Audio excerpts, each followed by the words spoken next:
நாம் யாரும் ஜெபிக்கும்படி எழுந்திருக்கலாம். நம்முடைய கண்களை மூடுவோம், கரங்களை தீர்வு நேராய் உயர்த்துவோம், ஆண்டவர் நோக்கி பார்ப்போம். நம்மை ஜீவனோடு சுகத்தோடு பலத்தோடு கூட்டி சேர்த்திருக்கிறாரே, அவரை பாடும்படி உயர்த்தும்படி அவருடைய நாமத்தை மகிமைப்படுத்தும்படியாக நம்மை ஒரு சபையாய் கூட்டி சேர்த்திருக்கிறாரே, நன்றி சொல்வோமா?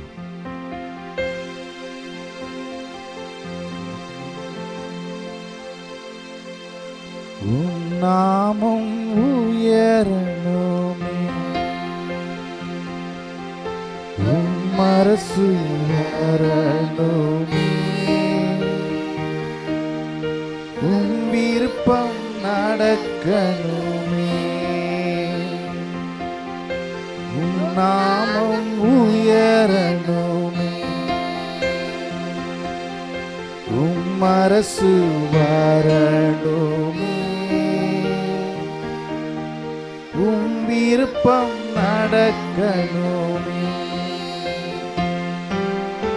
அப்பா பிதாவே, அப்பா அப்பா பிதாவே, அப்பா அப்பா பிதாவே, அப்பா அப்பா பிதாவே, அப்பா உம் நாமம் உயரணுமே, உம் அரசு வரணுமே, உம் விருப்பம் நடக்கணுமே. அன்றாட உணவை ஒவ்வொரு நாளும் ஆசீர்வதியும் ஐயா, அன்றாட உணவை ஒவ்வொரு நாளும் ஆசீர்வதியும் ஐயா, வியாதியை விலக்கும் ஐயா. அப்பா பிதாவே, அப்பா அப்பா பிதாவே, அப்பா அப்பா பிதாவே, அப்பா அப்பா பிதாவே, அப்பா என் குற்றம் மன்னித்தி ஆதலால் பிறரை மன்னிக்க உதவிடுமே.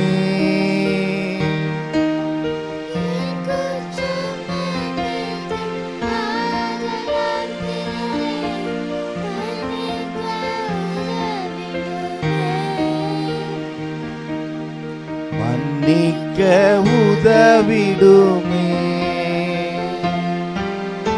அப்பா பிதாவே, அப்பா அப்பா பிதாவே, அப்பா அப்பா பிதாவே, அப்பா அப்பா பிதாவே, அப்பா சோதிக்கும் சாத்தானின் சூழ்ச்சியிலிருந்து விடுதலை தாருமையா, சோதிக்கும் சாத்தானின்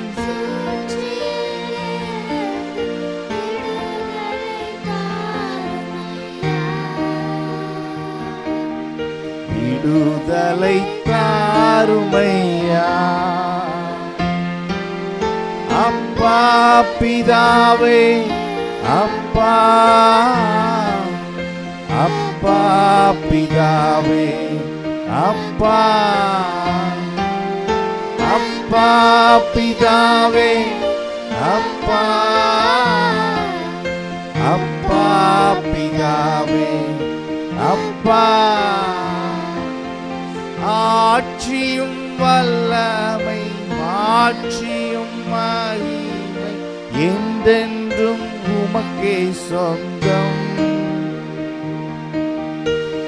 ஆட்சியும் வல்லமை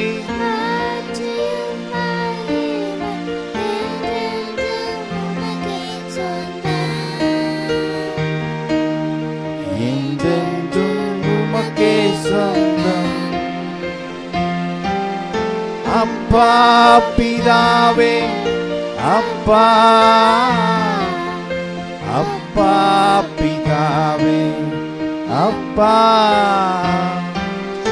அப்பா பிதாவே, அப்பா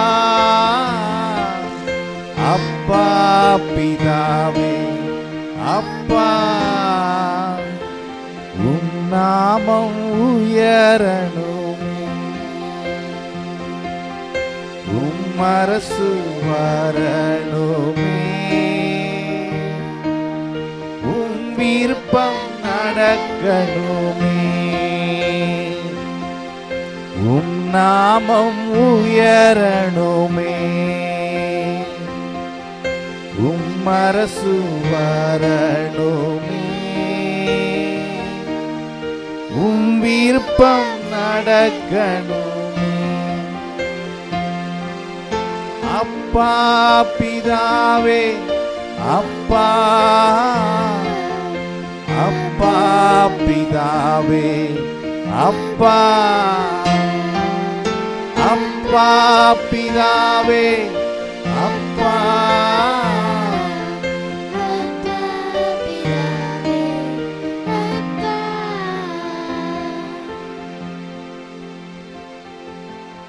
உம்மை உயர்த்துகிறோம் ஆண்டவரே, உம்மை உயர்த்துகிறோம். நீங்க மகிமைப்படுங்க, உம்முடைய நாம மகிமைப்படட்டும் ஆண்டவரே. நாங்கள் கூடி வந்திருக்கிறது மூலமாய், உம்மை ஆராதிப்பதன் மூலமாய் ஆண்டவரே, உம்முடைய வார்த்தைகளை நாங்கள் கேட்பதன் மூலமாய் நீங்க மகிமைப்படணும், உம்முடைய நாம மகிமைப்படணும் ஆண்டவரே.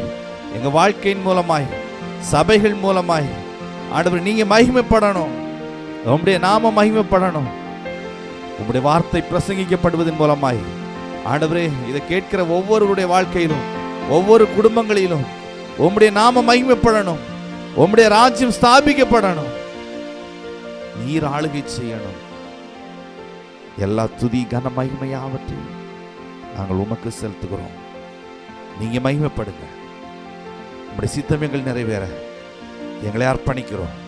எங்கள் ஆண்டவர் இயேசுவின் நாமத்தில் பிதாவே, ஆமென். நாம் யாரும் உட்காரலாம். ஆராதனைக்காரமாக நம் யாருக்கும் தெரிந்தான ஒரு பழைய பாடல், யாவரும் உற்சாகமை கரங்களை தட்டி இந்த பாடலை பாடி தேவனுடைய நாமத்தை நாம் மகிமைப்படுத்துவோம்.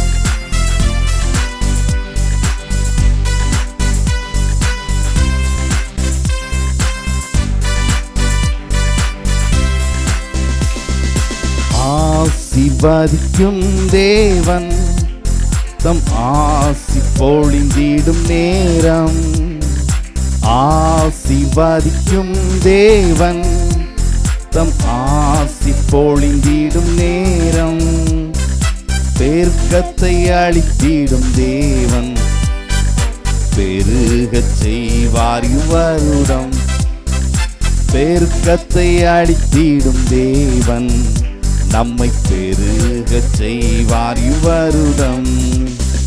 பலத்தின் மேல் பலனே, கிருபையின் மேல் கிருபை, பலத்தின் மேல் பலனே, கிருபையின் மேல் கிருபை, மகிமையின் மேல் மகிமை, பரிசுத்தம் பரிசுத்தமே என் வாழ்வில், பரிசுத்தம் பரிசுத்தமே. பலத்தின் மேல் பலத்தின் மேல் பலனே, கிருபையின் மேல் கிருபை. பலத்தின் மேல் பலனே, கிருபையின் மேல் கிருபை. மகிமையின் மேல் மகிமை. பரிசுத்தம் பரிசுத்தமே, என் வாழ்வில் பரிசுத்தம் பரிசுத்தமே. சோர்வான சூழ்நிலை வந்திடினும், எதிர்ப்பு ஏமாற்றம் சூழ்ந்திடினும்,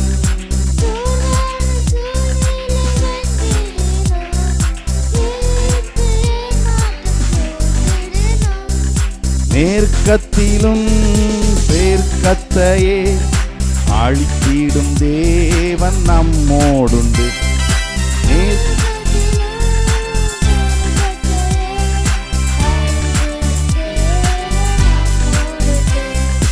பலத்தின் மேல் பலனே, கிருபையின் மேல் கிருபை. பலத்தின் மேல் பலனே, கிருபையின் மேல் கிருபை. மகிமையின் மேல் மகிமை. பரிசுத்தம் பரிசுத்தமே, என் வாழ்வில் பரிசுத்தம் பரிசுத்தமே. பலத்தின் மேல் பலனே, கிருபையின் மேல் கிருபை.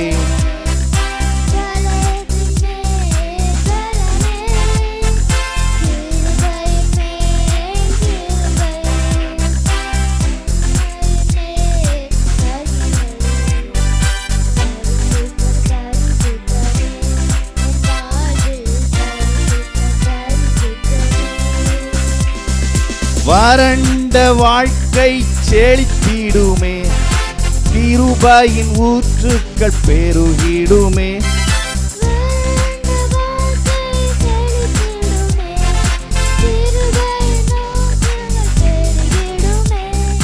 நூறு மடங்கு பலம் தந்திடும், பெருக்கத்தின் தேவன் நம்மோடும்.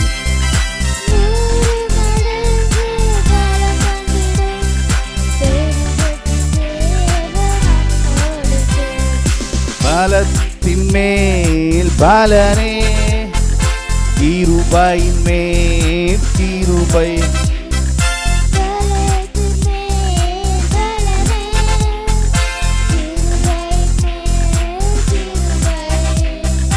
மகிமையின் மேல் மகிமை. பரிசுத்தம் பரிசுத்தமே, என் வாழ்வில் பரிசுத்தம் பரிசுத்தமே. பலத்தின் மேல் பலனே, கிருபையின் மேல் கிருபை.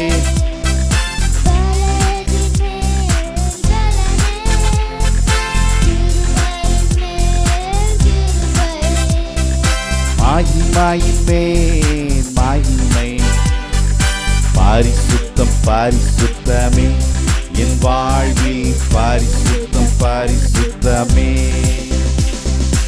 ஆத்தும பாரம் பெருகிடுமே, ஊழியம் தீவிரம் அடைந்திடுமே.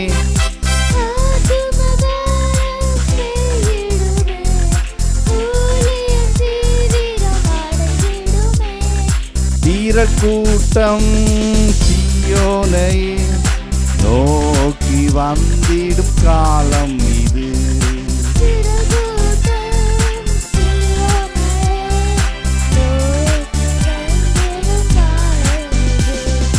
பலத்தின் மேல் பலனே, கிருபையின் மேல் கிருபை.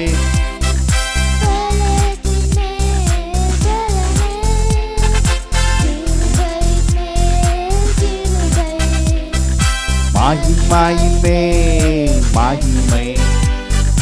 பரிசுத்தம் பரிசுத்தமே, என் வாழ்வில் பரிசுத்தம் பரிசுத்தமே. பலத்தின் மேல் பலனே,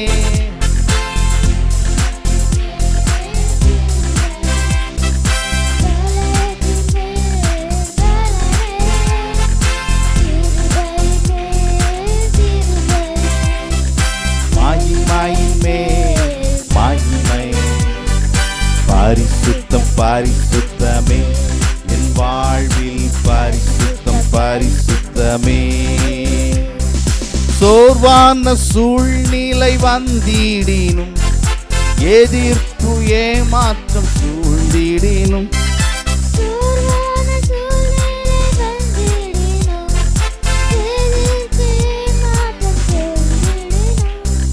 நேர்க்கத்திலும் பேர்க்கத்தையே அழித்திடும் தேவன் நம்மோடுண்டு.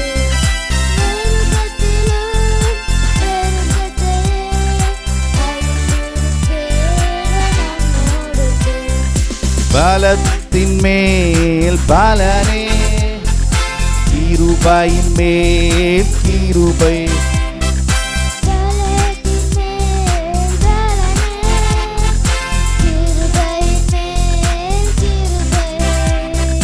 மகிமையின் மேல் மகிமை, பரிசுத்தம் பரிசுத்தமே என் வாழ்வில், பரிசுத்தம் பரிசுத்தமே. பலத்தின் மேல் பலனே, கிருபையின் மேல் கிருபை, பலத்தின் மேல் பலனே, கிருபையின் மேல் கிருபை, மகிமையின் மேல் மகிமை, பரிசுத்தம் பரிசுத்தமே என் வாழ்வில், பரிசுத்தம் பரிசுத்தமே. வறண்ட வாழ்க்கை செழித்திடுமே, கிருபையின் ஊற்றுக்கள் பெருகிடுமே,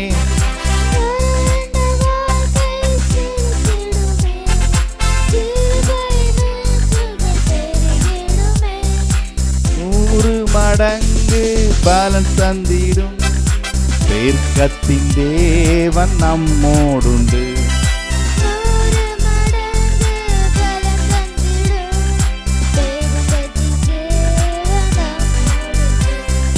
பலத்தின் மேல் பலனே, கிருபையின் மேல் கிருபை, பலத்தின் மேல் பலனே, கிருபையின் மேல் கிருபை, மகிமையின் மேல் மகிமை, பரிசுத்தம் பரிசுத்தமே என் வாழ்வில், பரிசுத்தம் பரிசுத்தமே.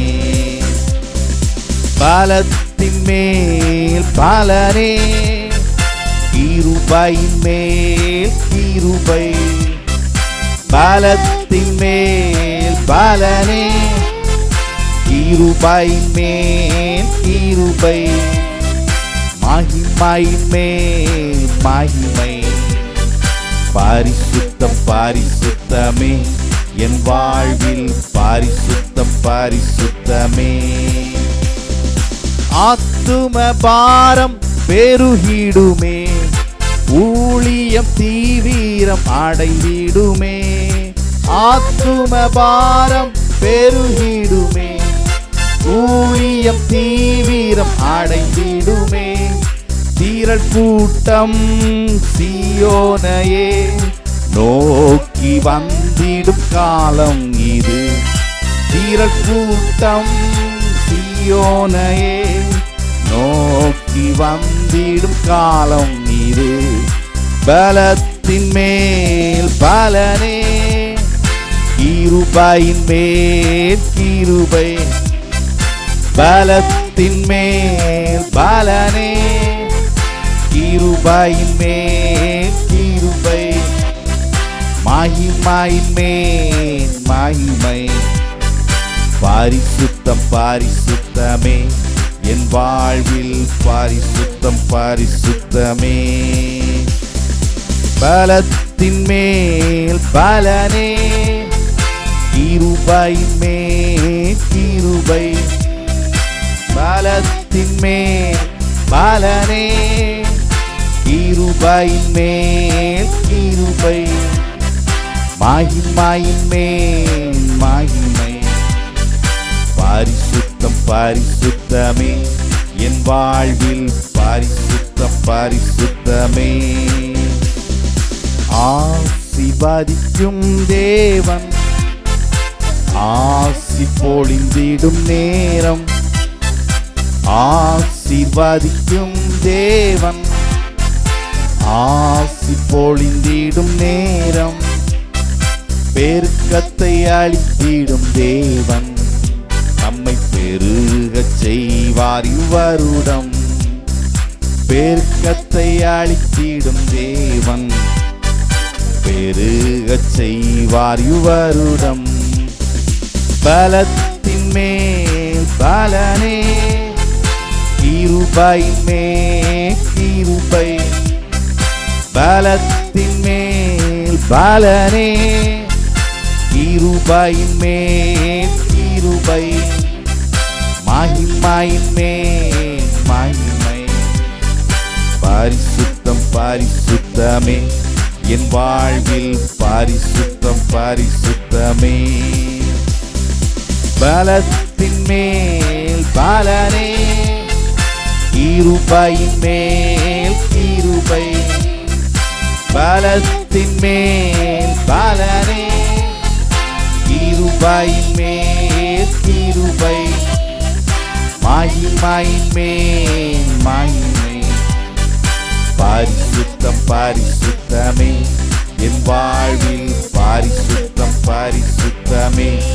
என் வாழ்வில் பரிசுத்தம் பரிசுத்தமே. என் வாழ்வில் பரிசுத்தம் பரிசுத்தமே. கரங்களை தட்டி ஆண்டவரை போற்றுவோம். கர்த்தர் நல்லவர். 100 மடங்கு பலன் தரும் கர்த்தர் நம்மோடு கூட இருக்கிறார். எத்தனை பேர் விசுவாசிக்கிறீங்க?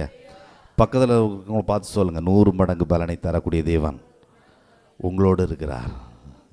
திரும்ப சொல்லுங்கள், 100 மடங்கு பலன் தரும் தேவன் என்னோடு இருக்கிறார். நிச்சயமாகவே 100 மடங்கு ரிசல்ட்டு, 100% ரிசல்ட்டை இந்த வருஷத்தில் என்னுடைய கண்கள் பார்க்கும். எத்தனை பேர் அப்படி நம்புறீங்க? அது எப்படி நடக்கும்? பஞ்சகாலம் ஆயிட்ட, இது நடக்கிறதுக்கு சாத்தியமே இல்லையே, அதெல்லாம் ஒரு மேட்டரே கிடையாது. தேவனுடைய வார்த்தையினால் நடக்கும். எத்தனை பேர் விசுவாசிக்கிறீங்க? தேவனுடைய வார்த்தை சொல்லியாச்சுன்னா அது எப்படி நடக்கும்? அதில் மாற்று கருத்தே கிடையாது. வார்த்தையின்படி எல்லாம் சொல்லுங்க. வார்த்தையின்படி. வார்த்தையின்படி வலையை போட்ட போது கடல்லே மீன் இல்லை, ஆனால் கூட எல்லா மீனும் உண்டாயிட்டு வலை கிழியத்தக்கதாக மீன் கிடைத்தது. நான் சொல்கிறேன், வார்த்தை வருமானால், வார்த்தை நம்மை நோக்கி வருமானால், வார்த்தை நமக்காக எல்லாவற்றையும் செய்ய போதுமானதாக இருக்கிறது. சூழ்நிலைகள் இருந்தாலும், அது நடப்பதற்கு சாத்தியமே இல்லாத மாதிரி இருந்தாலும், ஆனால் வார்த்தையினாலே எல்லாம் நடக்கும். எத்தனை பேர் விசுவாசிக்கிறீங்க? இந்த வார்த்தை நடக்கவே முடியாத ஒரு சூழ்நிலையில் நடப்பதற்கு ஏற்ற கிருபைகளையும் பலத்தையும் தரும். எத்தனை பேர் நம்புறீங்க? வேதத்தில் பார்க்க முடியும் பாருங்க. ஆதி ஆகமத்திலிருந்து வெளிப்படுத்தல் வரைக்கும் அவருடைய வார்த்தை வந்தபோது அங்கே அப்படி நடந்துச்சு. வார்த்தை வந்தபோது, வார்த்தை எல்லாத்துலேயும் வார்த்தை ரொம்ப முக்கியம். வார்த்தையை வைத்தே கர்த்தர் காரியத்தை செய்கிறாரு. வார்த்தையை வைத்தே ஒவ்வொன்றையும் நடப்பிக்கிறாரு. சூழ்நிலைகள்ங்கிறது ஒரு பெரிய விஷயமே கிடையாது. வனாந்தரம் எப்படி இது நடக்கும்? நடக்கும். ஆண்டவர் சொன்னார், நாளை காலையில் எல்லாருக்கும் உங்களுக்கு தேவையான மன்னாவை நான் தருவேன்னு சொன்னார்னா கண்டிப்பாக தருவார். அது 1 வருஷம் 2 வருஷம் இல்லை, 40 வருஷம் இல்லை, கானான் தேசம் போய் சேர மட்டும் தருவார். எத்தனை பேர் நம்புறீங்க? வனாந்திரமாச்சா எப்படி அப்பம் கிடைக்கும், எந்த ஹோட்டல் ஆர்டர் அதெல்லாம் தெரியாது, ஆனால் கிடைக்கும், வானத்திலேருந்து கிடைக்கும். எத்தனை பேர் நம்புறீங்க? நான் சொல்கிறேன், உங்களுக்கு தேவையான நன்மைகள், ஆசீர்வாதங்கள், விடுதலைகள், வழிவாசல்கள் எல்லாவற்றையும் தேவன் செய்வார். அப்படியே நம்பணும். வனாந்திரமாக ஹோட்டலாக அப்படிலாம் யோசிக்கக்கூடாது. வார்த்தை இருக்குது, அதனால் நடக்கும். எது இருக்குதோ இல்லையோ வார்த்தை இருக்குது, அப்போ அது அப்படியே 100% நிறைவேறும். எத்தனை பேர் விசுவாசிக்கிறீங்க? காடை தேவைப்படுது, இறைச்சி தேவைப்படுது, எதுக்குமே வழி இல்லை. காடாக இருந்தால் கூட வேட்டையாடி சாப்பிடலாம், ஏதாவது செய்யலாம். இருந்தாலும் இத்தனை கூட்ட ஜனங்கள் காட்டுக்கு போனாங்கன்னா காடை காலியாக போயிடும். அத்தனை பேர் சாப்பிட்றதுக்கு தேவையானது. ஆனால் அது எப்படி செய்ய முடியும்? வார்த்தையின்படி. எல்லாம் சொல்லுங்க, அது எப்படி நடக்கும்? வார்த்தையின்படி நடக்கும். உங்கள் வாழ்க்கையில் அற்புதம் எப்படி நடக்கும்? அவருடைய வார்த்தையின்படி நடக்கும். உங்கள் வாழ்க்கையில் விடுதலை எப்படி உண்டாகும்? அவருடைய வார்த்தையின்படி உண்டாகும். உங்கள் வாழ்க்கையில் மாற்றம் எப்படி உண்டாகும்? அவருடைய வார்த்தையின்படி உண்டாகும். உங்கள் வாழ்க்கையில் சுகம் எப்படி உண்டாகும்? அவருடைய வார்த்தையின்படி உண்டாகும். உங்கள் வாழ்க்கையில் செழிப்பு எப்படி உண்டாகும்? அவருடைய வார்த்தையின்படி. எத்தனை பேர் விசுவாசிக்கிறீங்க? இஸ்ரவேல் ஜனங்கள் ஒவ்வொரு நாளும் தேவ சமூகத்தில் அற்புதத்தை பார்த்தாங்களாம். நம்மளும் ஒவ்வொரு நாளும் ஆண்டவர்கிட்ட எதிர்பார்க்கணும் ஒரு அற்புதத்தை, ஒரு ஆசீர்வாதத்தை. ஒரு நாள் மட்டும் இல்லை, ஒவ்வொரு நாளும். எல்லாம் சொல்லுங்கள், ஒவ்வொரு நாளும் எதிர்பார்க்கணும். அவருடைய வார்த்தையின்படி எதிர்பார்க்கணும். அவருடைய வார்த்தையின்படி அது நிறைவேறும். வார்த்தையின்படி எதிர்பார்க்கும்போது, வார்த்தையை நம்பும்போது, வார்த்தையை விசுவாசிக்கும் போது, வார்த்தைக்கு முக்கியத்துவம் கொடுக்கும்போது, வார்த்தை கீழ்ப்படியும் போது, வார்த்தையின்படி நடக்கும். எத்தனை பேர் நம்புறீங்க? தொடர்ந்து இன்னொரு பாடல் நாம் யாவரும் எழுந்து நின்று உச்சாமை கரங்களை தட்டி பாடி தேவனுடைய நாமத்தை மகிமைப்படுத்துவோம்.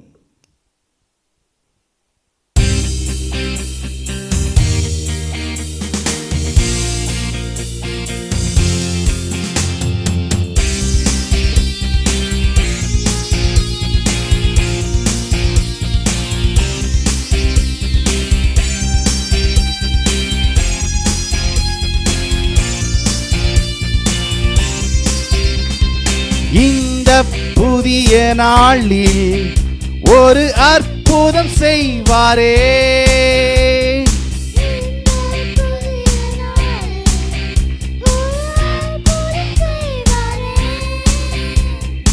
இந்த புதிய நாளில் ஒரு அற்புதம் செய்வாரே,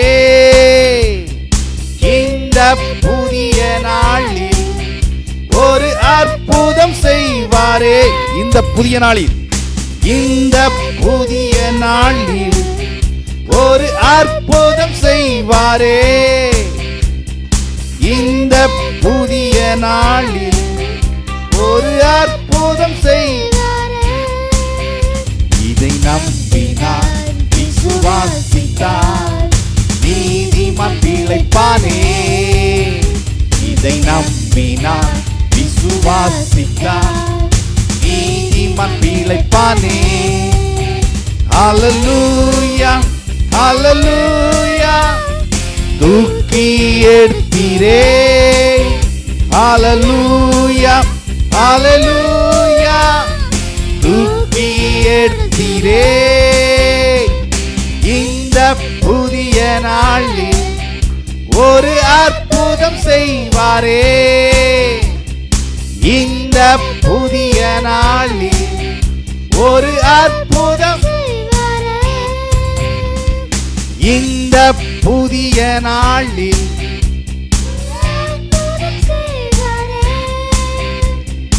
இந்த புதிய நாளில்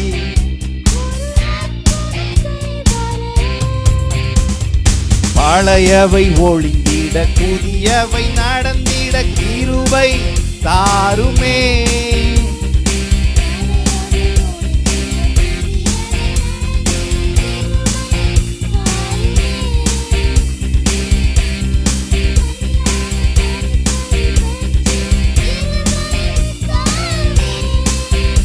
எந்த கண்ணீருக்கு பதிலாக களிப்பை பெற்றிட கிருபை தாருமே, புது கிருபை தாருமே. ஹல்லேலூயா ஹல்லேலூயா தூக்கி எடுத்தீரே, ஹல்லேலூயா ஹல்லேலூயா தூக்கி எடுத்தீரே. இந்த புதிய நாளில் ஒரு அற்புதம் செய்வாரே, இந்த புதிய நாளில் ஒரு அற்புதம் செய்வாரே, இந்த புதிய நாளில் ஒரு அற்புதம் செய்வாரே, இந்த புதிய நாளில் ஒரு அற்புதம் செய்வாரே. குருடர்கள் பார்த்திட மூடவர்கள் நடந்திட, குருடர்கள் பார்த்திட செவிடர்கள் கேட்டிட அற்புதம் செய்கிறே. எல்லா பலவீனன் பலன் பெற்று சுகவீனன் சுகம் பெற அற்புதம் செய்வாரே, எல்லா பலவீனன் பலன் பெற்று சுகவீனன் சுகம் பெற அற்புதம் செய்வாரே, புது அற்புதம் செய்வாரே. ஹல்லேலூயா ஹல்லேலூயா தூக்கி எடுத்தீரே,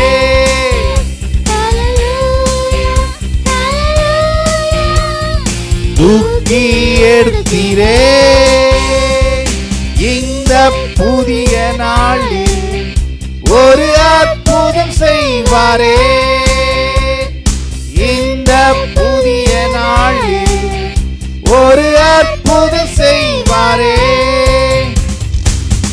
மலைகளை தகர்த்திட சமுத்திரம் கடந்திட பலனை தாருமே. மலைகளை தகர்த்திட சமுத்திரம் கடந்திட பலனை தந்திரே. எல்லா குறைவுகள் நிறைவாக நிறைவினில் வாழ்ந்தீர் கிருபை தந்திரே. எல்லா குறைவுகள் நிறைவாக நிறைவினில் வாழ்ந்திட கிருபை தந்திரே. புது கிருபை தந்திரே.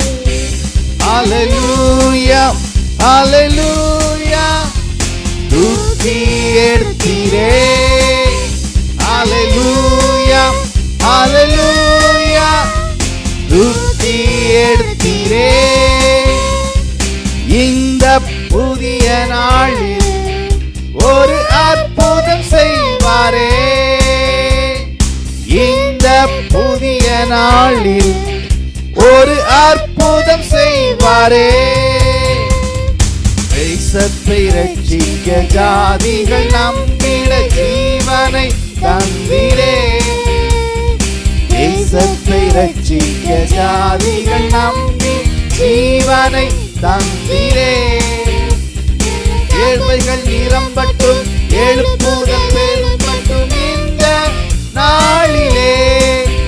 எல்லா சபைகள் நிரம்பட்டும் எழுப்புதல் எழும்பட்டும் இந்த நாளிலே.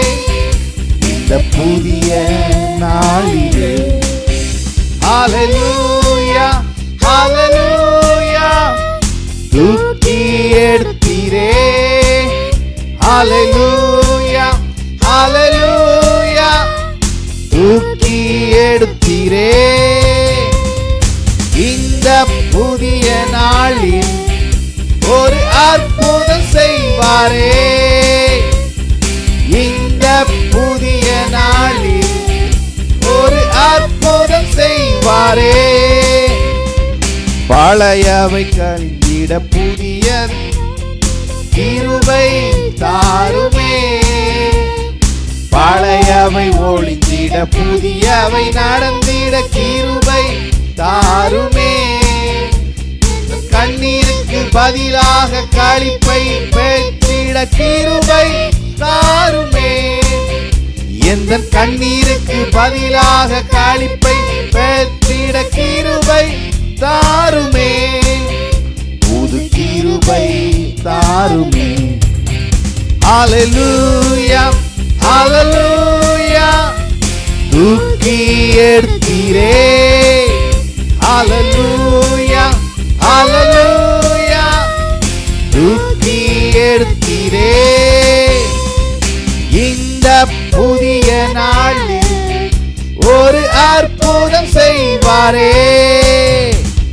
இந்த புதிய நாளில் ஒரு அற்புதம் செய்வாரே. பார்த்திட செவிடர்கள் கேட்டிட அற்புதம் செய்வீரே. குருடர்கள் பார்த்திட செவிடர்கள் கேட்டிட அற்புதம் செய்வீரே. எல்லா பலவீனன் பலம் பெற்று சுரவீனன் அற்புதம் செய்வாரே. எல்லா பலவீனன் பலம் பெற்று சுகவீனன் சுகம் பெற அற்புதம் செய்வாரே. புது அற்புதம் செய்வாரே.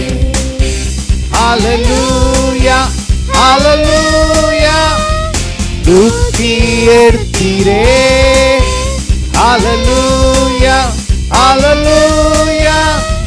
தூக்கி எடுத்தீரே.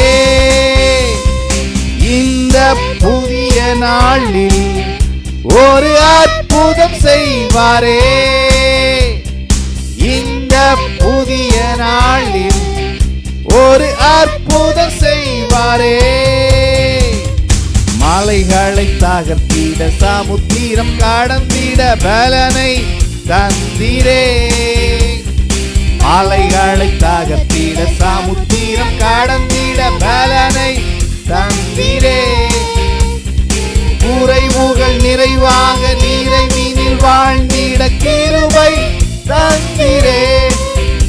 எல்லா குறைவுகள் கிருபை கிருபை தந்தீரே. ஹல்லேலூயா ஹல்லேலூயா. தூக்கி எடுத்தீரே. ஹல்லேலூயா ஹல்லேலூயா. தூக்கி எடுத்தீரே. இந்த புதிய நாளில் ஒரு அற்புதம் செய்வாரே. இந்த புதிய நாளில் ஒரு அற்புதம் செய்வாரே. தேசத்தை ரட்சிக்க ஜாதிகள் நம்பிட கிருபை தந்தீரே. தேசத்தை ரட்சிக்க ஜாதிகள் நம்பிட ஜீவனை தந்தீரே. எல்லா சபைகள் நிரம்பட்டும், எழுப்புதல் எழும்பட்டும் இந்த நாளிலே. எல்லா சபைகள் நிரம்பட்டும், எழுப்புதல் எழும்பட்டும் இந்த நாளிலே. இந்த புதிய நாளிலே. ஹல்லேலூயா ஹல்லேலூயா. தூக்கி எடுத்தீரே. ஹல்லேலூயா ஹல்லேலூயா. தூக்கி எடுத்தீரே. இந்த புதிய நாளில் ஒரு அற்புதம் செய்வாரே. இந்த புதிய நாளில் ஒரு அற்புதம் செய்வாரே. இந்த புதிய நாளில் இந்த புதிய நாளில் ஒரு அற்புதம் செய்வாரே. இந்த புதிய நாளில் ஒரு அற்புதம் செய்வாரே. இதை நம்பினால் விசுவாசித்தால் நீதிமான் பிழைப்பானே. இதை நம்பினால் விசுவாசித்தால் நீதிமான் பிழைப்பானே. இதை நம்பினால் விசுவாசித்தால் நீதிமான் பிழைப்பானே. இதை நம்பினால் விசுவாசித்தால் நீதிமான் பிழைப்பானே. ஹல்லேலூயா ஹல்லேலூயா. தூக்கி எடுத்தீரே. ஹல்லேலூயா ஹல்லேலூயா. தூக்கி எடுத்தீரே. இந்த புதிய நாளில் ஒரு அற்புதம் செய்வாரே. இந்த புதிய நாளில் ஒரு அற்புதம் செய்வாரே. இந்த புதிய நாளில் ஒரு அற்புதம் செய்வாரே. இந்த புதிய நாளில் ஒரு அற்புதம் செய்வாரே.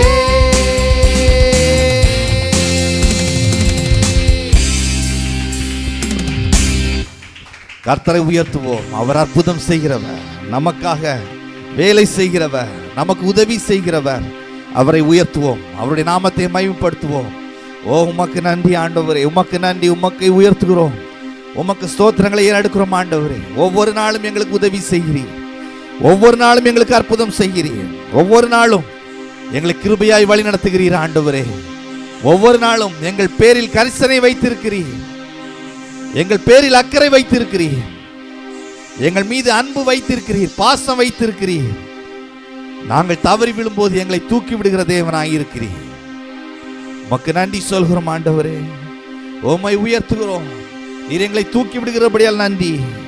எல்லாரும் வாயில திறந்து சொல்லுவோம். எங்களை நீ தூக்கி விட்டபடியால், எங்கள் கரத்தை பிடித்தபடியால், எங்களை தாங்கினபடியால், எங்களை தேற்றினபடியால், எங்களை அரவணைத்தபடியால், எங்களை உயர்த்தினபடியால் உமக்கு நன்றி சொல்கிறோம் ஆண்டவரே.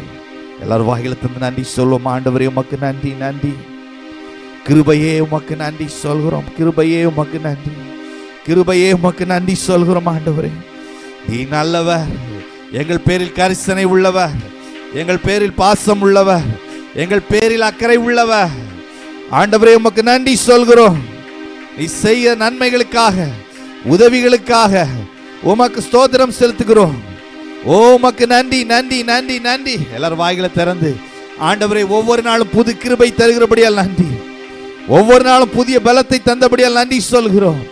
ஹல்லேலூயா, உமக்கு நன்றி இயேசுவே. ஒவ்வொரு நாளும் அந்தந்த உள்ள காரியங்களை நீர் பார்க்கிற தேவனாயிருக்கிறபடியால் நன்றி சொல்கிறோம். ஆண்டவரே, எங்கள் தேவைகளை முன்னறிந்து நீர் அவைகளை ஆயத்தம் செய்து நீர் எங்களை வழி நடத்துகிற தேவனாயிருக்கிறபடினால் உமக்கு நன்றி ஆண்டவரே. ஓ, உமக்கு நன்றி சொல்கிறோம் ஆண்டவரே. நீர் எவ்வளவு நல்லவர். உமக்கு நன்றி ஆண்டவரே. ஓ, உமக்கு நன்றி. அந்த நாள் அதனுடைய காரியத்தை பார்த்துக் கொள்ளும் என்று சொன்னவர், நமக்காக எல்லாவற்றையும் செய்து முடித்தவர், ஒவ்வொரு நாளுடைய காரியங்களிலே அந்தந்த தேவைகளை அந்தந்த நேரங்களில் ஏற்ற வேளையில சரியாக நேர்த்தியாக செய்து நிறைவேற்றி முடிக்கிறவர், முன்னறிந்து ஆயத்தம் செய்கிற தேவன். ஒரு சூழ்நிலைகள் நம்முடைய வாழ்க்கையில வரும்போது நம்ம அப்பதான் அறிவோம். ஆனா அவர் அப்படி இல்லை. அதற்கு முன்பதாகவே அதை முன்னறிந்து அதை ஆயத்தப்படுத்துகிற தேவன். ஒவ்வொரு நாள் ஒவ்வொரு காலையில ஏன் புது கிருபைனா அதுக்கு தான் புது கிருபை. இந்த நாளில் நம்முடைய தேவைகள் என்ன, எப்படிப்பட்ட சூழ்நிலைகள் வரப்போகுது, எப்படிப்பட்ட பிரச்சனைகளை சந்திக்க போகிறோம், இதெல்லாம் நமக்கு தெரியாது.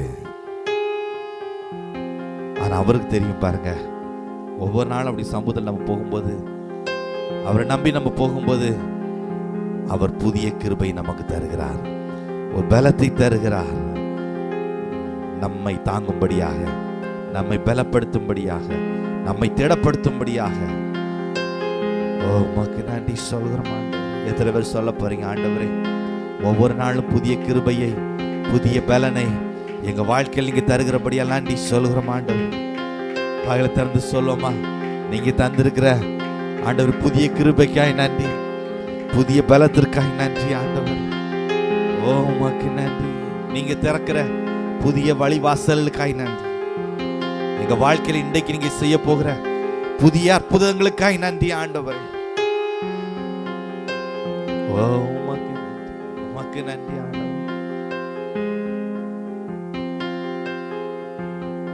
ஆராதனை ஆராதனை ஆராதனை ஆராதனை ஆராதனை ஆராதனை ஆராதனை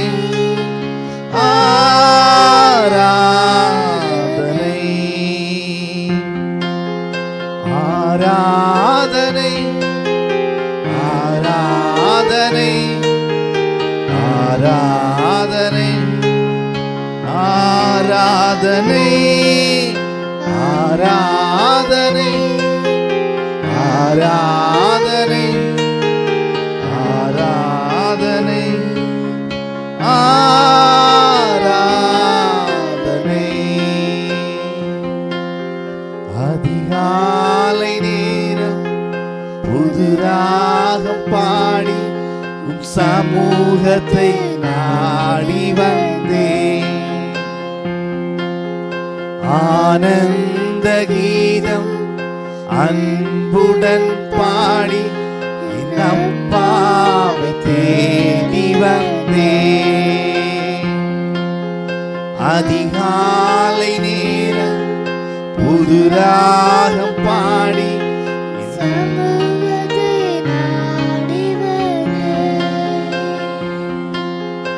ஆனந்த கீதம் அன்புடன் பாடி என் அப்பாவை தேடி வந்தேன். ஆராதனை ஆராதனை ஆராதனை ஆராதனை ஆராதனை ஆராதனை ஆராதனை ஆராதனை. புது நாளை தந்தீரே நன்றி, புது கிருபை தந்தீரே நன்றி. புது நாளை தந்தீரே நன்றி, புது கிருபை தந்தீரே நன்றி, புது எண்ணெய் ஊற்றினே நன்றி, புது பலன் தந்தீரே நன்றி, புது எண்ணெய் ஊற்றினே நன்றி, புது பலன் தந்தீரே நன்றி.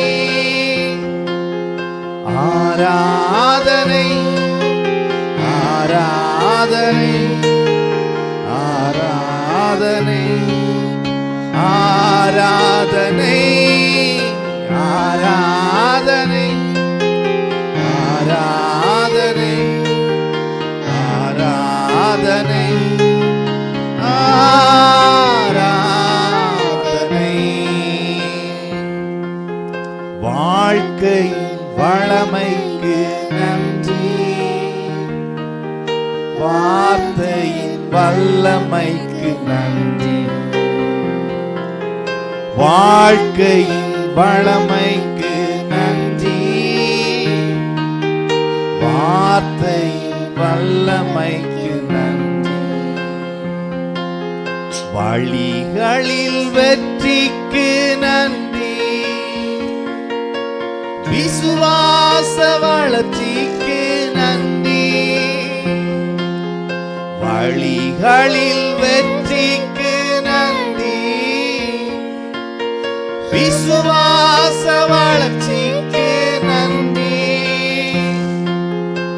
ஆராதனை ஆராதனை ஆராதனை ஆராதனை ஆராதனை ஆராதனை ஆராதனை ஆராதனை. இரத்தத்தின் மேன்மைக்கு நன்றி, சித்தத்தின் மகிமைக்கு நன்றி, இரத்தத்தின் மேன்மைக்கு நன்றி, சித்தத்தின் மகிமைக்கு நன்றி, சத்தியத்தின் ஜெயத்திற்கு நன்றி, நித்தியத்தின் நிஜத்திற்கு நன்றி, சத்தியத்தின் ஜெயத்திற்கு நன்றி, நித்தியத்தின் நிஜத்திற்கு நன்றி. ஆராதனை ஆராதனை ஆராதனை ஆராதனை ஆராதனை ஆராதனை ஆராதனை ஆராதனை. அதிகாலை நேரம் புதிராக பாடி சமூகத்தை நாடி வந்தேன், ஆனந்த கீதம் அன்புடன் பாடி என் அப்பாவை தேடி வந்தேன். அதிகாலை நேரம் புதிராகம் பாடி சமூகத்தை நாடி வந்தேன், ஆனந்த கீதம் அன்புடன் பாடி அப்பாவை தேடி வந்தேன். ஆராதனை ஆராதனை ஆராதனை ஆராதனை ஆராதனை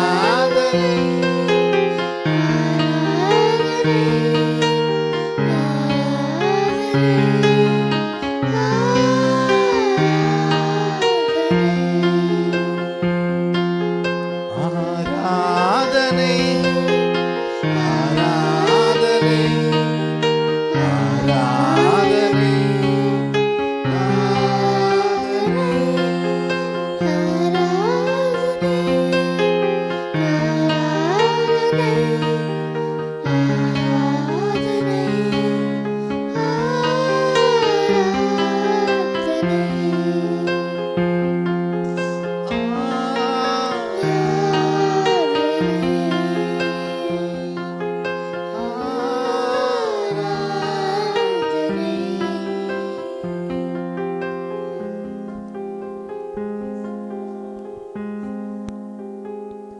உமக்கு நன்றி சொல்கிறோம் ஆண்டவரே. உம்மை உயர்த்துகிறோம். உங்க சமூகத்தில் நாங்கள் வந்திருக்கிறோம் ஆண்டவரே. எங்க அப்பாவை தேடி வந்திருக்கிறோம். எங்க அப்பாவுடைய பாதப்படியில் வந்திருக்கிறோம். ஓ, இந்த நாளை எங்க வாழ்க்கையில் ஆசீர்வதித்து தருகிறபடியால் நன்றி. இந்த நாளுடைய தேவைகளெல்லாம் நீ சந்தித்தபடியால் நன்றி. இந்த நாள் மட்டும் இல்லை, ஒவ்வொரு நாளும்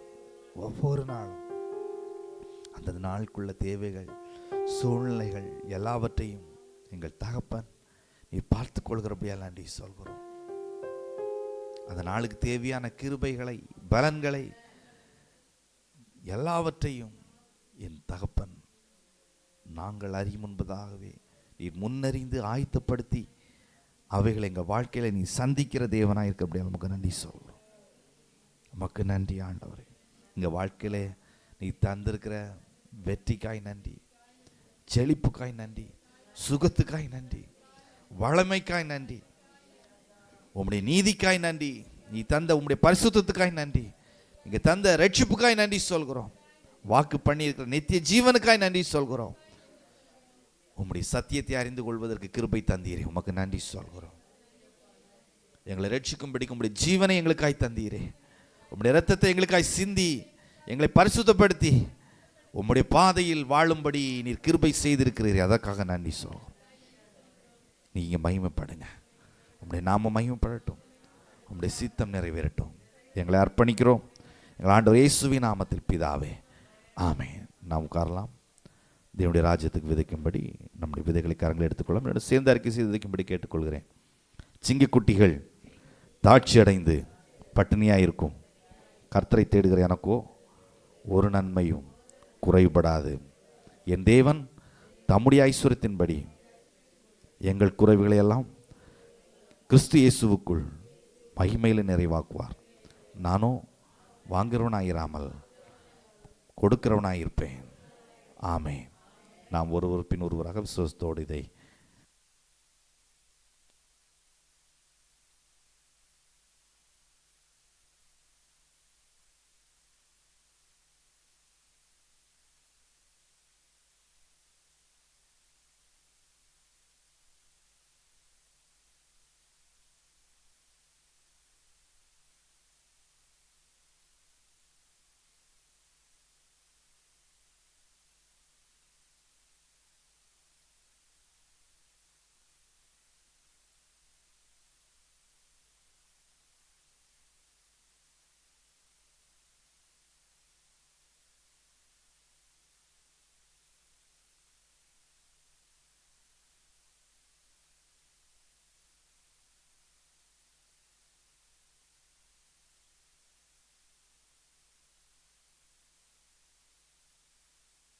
தேவனுடைய வார்த்தை நேராக கடந்து சொல்வோம். திருப்பிக் கொள்ளுங்கள்.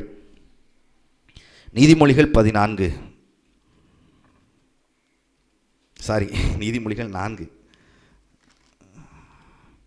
23 என்னோட கூட திருப்பிக் கொள்ள. நீதிமொழிகள் 4:23.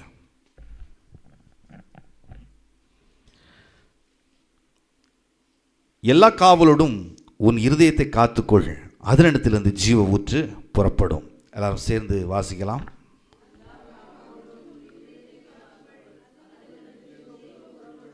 என்ன சத்தமா கொஞ்சம்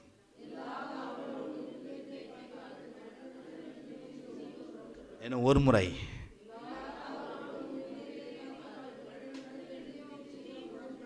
அப்படி பக்கத்துல பார்த்து பேசுங்க. எல்லா காவலோடும்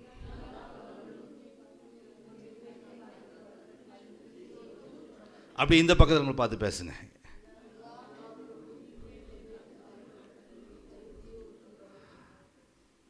இதயத்தை காத்துக்கொள்ளுங்கள், இதயத்தை காத்துக்கொள்ளுங்கள். இதயம் ரொம்ப முக்கியம், இதயம் ரொம்ப முக்கியம். இந்த இதயத்தை எப்படி காத்துக்கொள்வது?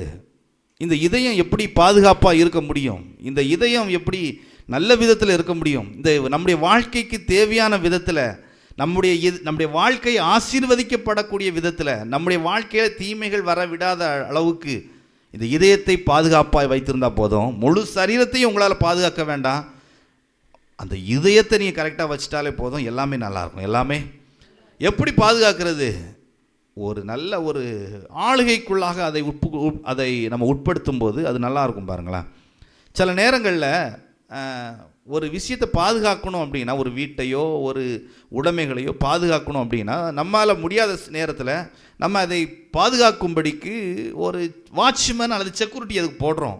நீ அதை கண்காணி, அதை பாரு, தேவையில்லாமல் யாரையும் வர விடாத, ஆடு மாடுகள் அந்த தோட்டத்துக்குள்ளாக வர விடாத, கேட்டு பூட்டி இருக்கட்டும் அப்படின்னு ஒரு மனிதரை அந்த இடத்துல காவல் செய்யும்படி, எல்லாம் சொல்லுங்கள், காவல் செய்யும்படி, ஆளுகை செய்யும்படி, அதிகாரம் செலுத்தும்படி ஒருவரை நாம் நியமிக்கும் போது அது சரியாக பாதுகாக்கப்பட்டிருக்கிறது. ஒரு தேசம் எப்படி பாதுகாப்பாக இருக்கிறது என்றால், அதை பாதுகாப்பதற்கு ஒரு ஆளுகை இருக்கிறது. என்ன இருக்குது? ஆளுகை இருக்குது, இராணுவம் இருக்குது அதை பாதுகாப்பதற்கு. இராணுவம் மட்டும் இல்லைன்னா எதிரி நாடுகள் ஈஸியாக என்ன செய்திடும், உள்ள வந்துடும். இன்றைக்கு நீங்கள் பார்த்தீங்கன்னா தேசத்தை விரிவுபடுத்தக்கூடிய நோக்கத்தில் பிற நாடுகளை ஆக்கிரமிக்கிற காரியங்களை ஒரு இடத்துல இல்லை, நிறைய இடத்துல பார்க்குறோம். அமெரிக்கா அதை தான் செய்யுது, இஸ்ரேல் அதை தான் செய்துட்ருக்குது, சைனா அதை தான் செய்துட்ருக்குது, ரஷ்யா அதை தான் செய்து கொண்டு.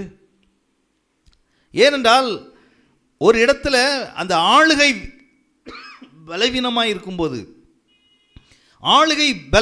இருக்கும்போது பலம் உடையவர்கள் வந்து அதை ஆளுகை செய்து தங்களுடைய எல்லைகளை விரிவுபடுத்தி விடுகிறார்கள்.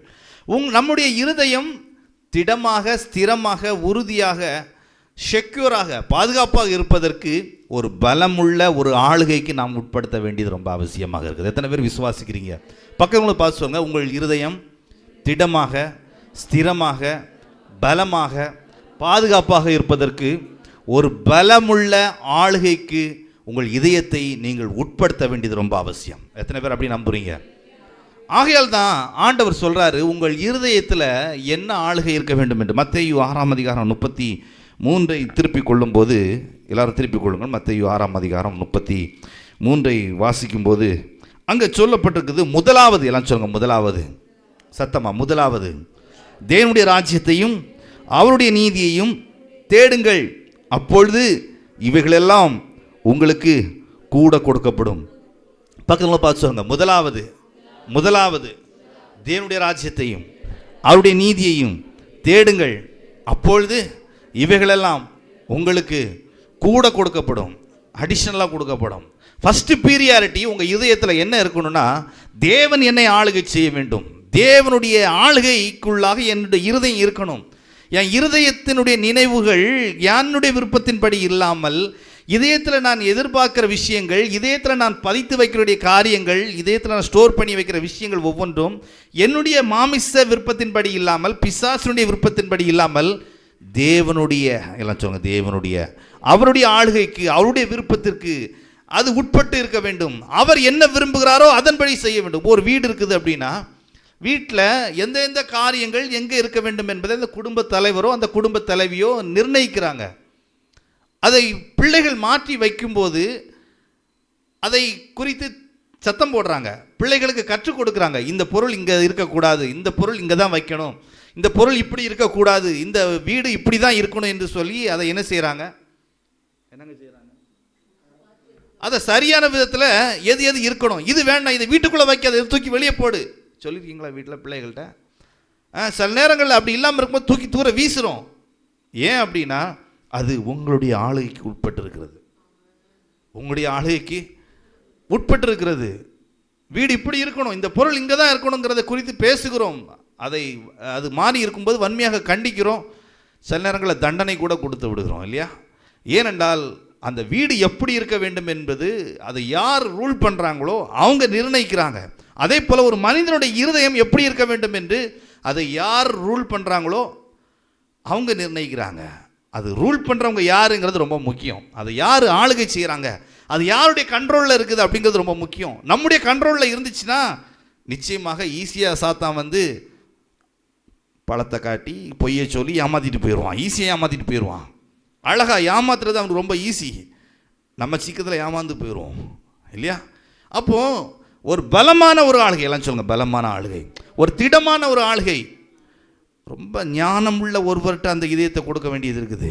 அவர் ஆளுகை செய்யணும். அவர் ஆளுகை செய்யும்போது நிச்சயமாகவே அந்த இருதயம் ஸ்திரமாக, திடமாக, பாதுகாப்பாக, சேமமாக இருக்கும். எந்த பிரச்சனையும் உள்ள வர விடாத அளவுக்கு அவர் பாதுகாத்துக்குவார். அதுதான் சொல்கிறாரு. முதலாவது உங்கள் இதயத்தில் முதலாவது ஃபஸ்ட்டு பீரியாரிட்டி என்ன இருக்கணும்னா, 1000 விருப்பங்கள் இருக்கலாம், ஆனால் விருப்பத்தில் ஃபஸ்ட்டு லிஸ்ட்டில் என்ன இருக்கணும் அப்படின்னா, என்னை தேவன் ஆளுகை செய்ய வேண்டும். எத்தனை பேர் அப்படி விரும்புகிறீங்க? உங்களுக்கு என்ன வேணும்னு யாராவது கேட்டால் ஃபஸ்ட்டு சொல்லணும், என்னை தேவன் ஆளுகை செய்ய வேண்டும். அதுதான் என்னுடைய முதல் விருப்பம். தேவன் விரும்புகிறது மட்டும், தேவனுடைய திட்டம் மட்டும், தேவனுடைய சித்தம் மட்டும் என் வாழ்க்கையில் நடக்கணும். தேவன் தான் என்ன ஆளுகை செய்யணும், என் விருப்பம் இல்லை. என்னுடைய விருப்பமே அவருடைய விருப்பம் நிறைவேற்றுவது தான்.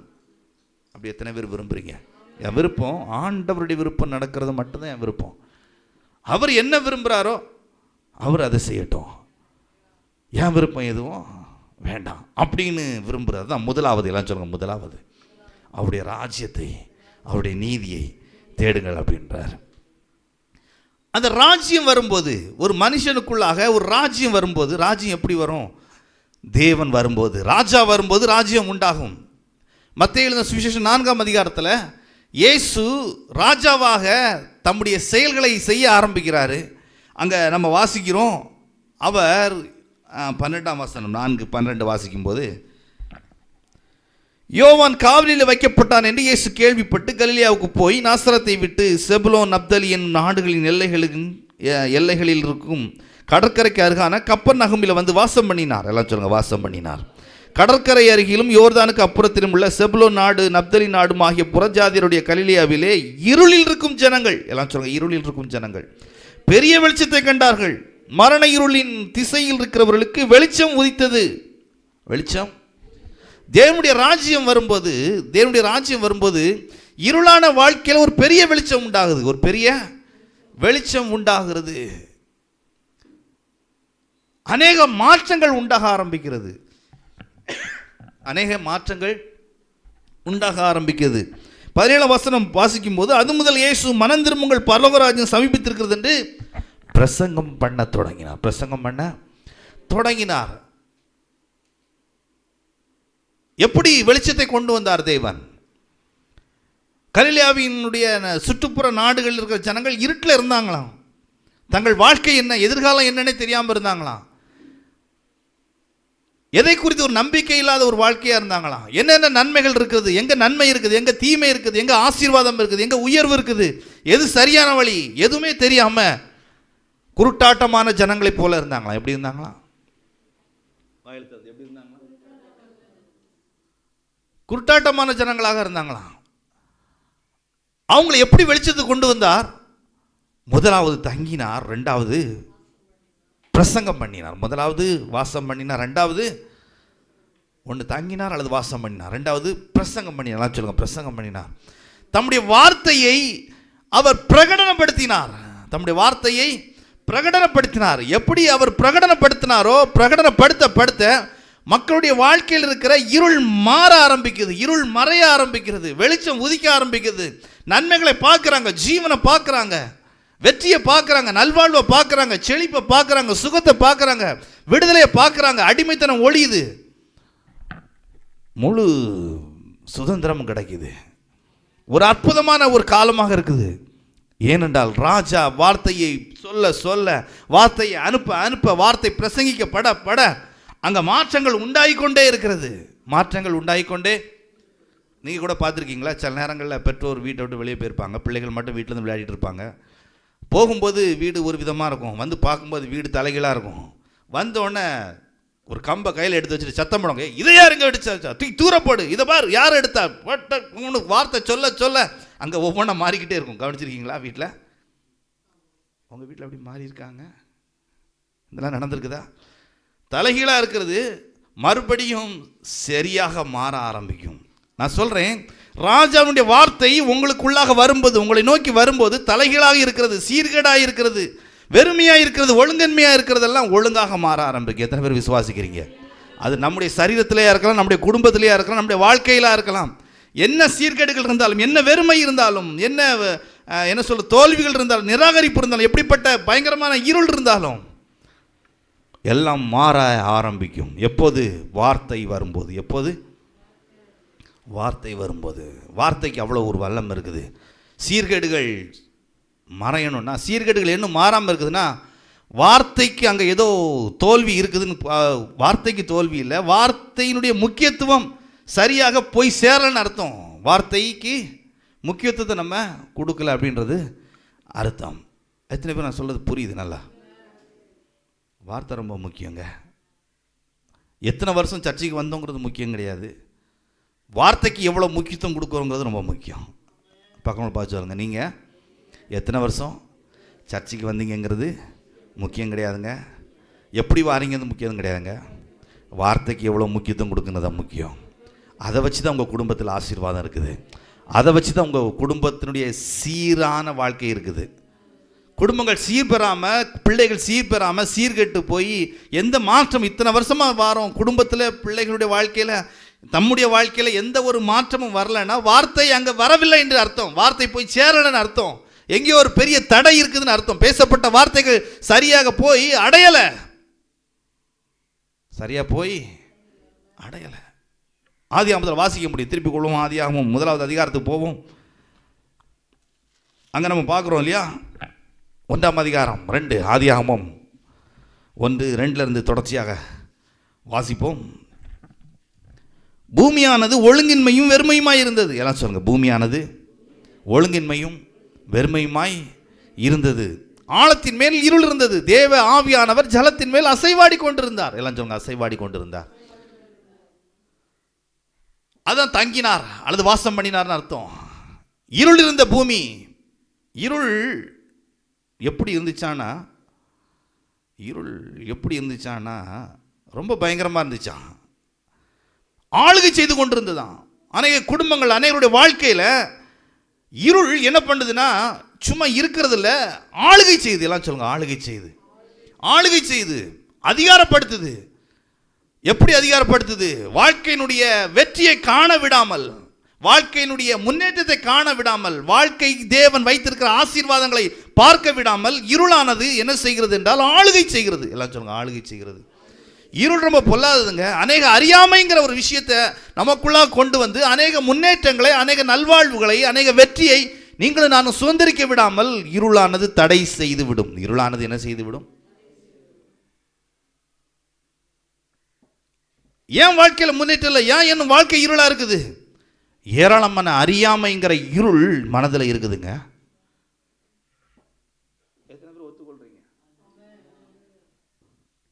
அறியாமை எப்படி போகும்? அறியாமை எப்படி மாறும்? தேவனுடைய வார்த்தையினால் தான் மாறும்.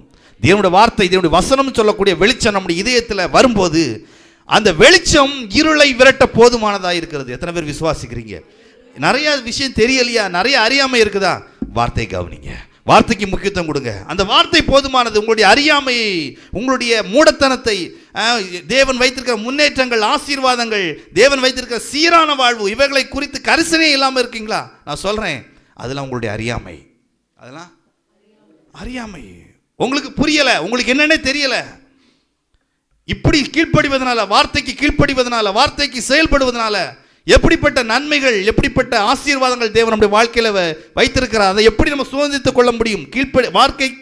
வார்த்தைக்கு முக்கியத்துவம் கொடுக்காம இருக்கிறதுனால எவ்வளவு பெரிய நன்மைகளுக்கு நாம் தூரமாய் போய் கொண்டிருக்கிறோங்கிறது எதில் தெரியும்னா, வார்த்தையினுடைய வெளிச்சத்தில். எல்லாம் சொல்லுங்க, வார்த்தையினுடைய வெளிச்சத்தில். அதில் மட்டும்தான் தெரியும், வேற எதுலையுமே, வேற எதுவுமே தெரியாது.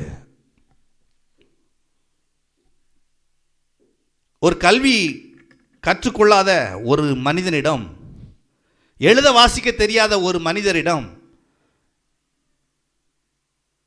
நீங்க ஒரு எழுதப்பட்ட ஒரு தாளை கொடுத்து இதை வாசிங்கள் சொன்னா அவங்க என்ன சொல்லுவாங்க? சத்தமா தெரியாதுன்னு சொல்லுவாங்க. கண்ணு தெரியாத ஒரு மனிதரிடம் இந்த தாளை கொடுத்து வாசிங்கன்னு சொன்னா அவங்க என்ன சொல்லுவாங்க? தெரியாதுன்னு தான் சொல்லுவாங்க. என்ன சொல்லுவாங்க? நல்லா கவனிங்க. அறியாமைங்கிறது, அறியாமையும் இருளும் ஒன்று. அறியாமையும் இருளும். அப்போ அறியாமை விரட்டணும்னா என்ன வேணும்?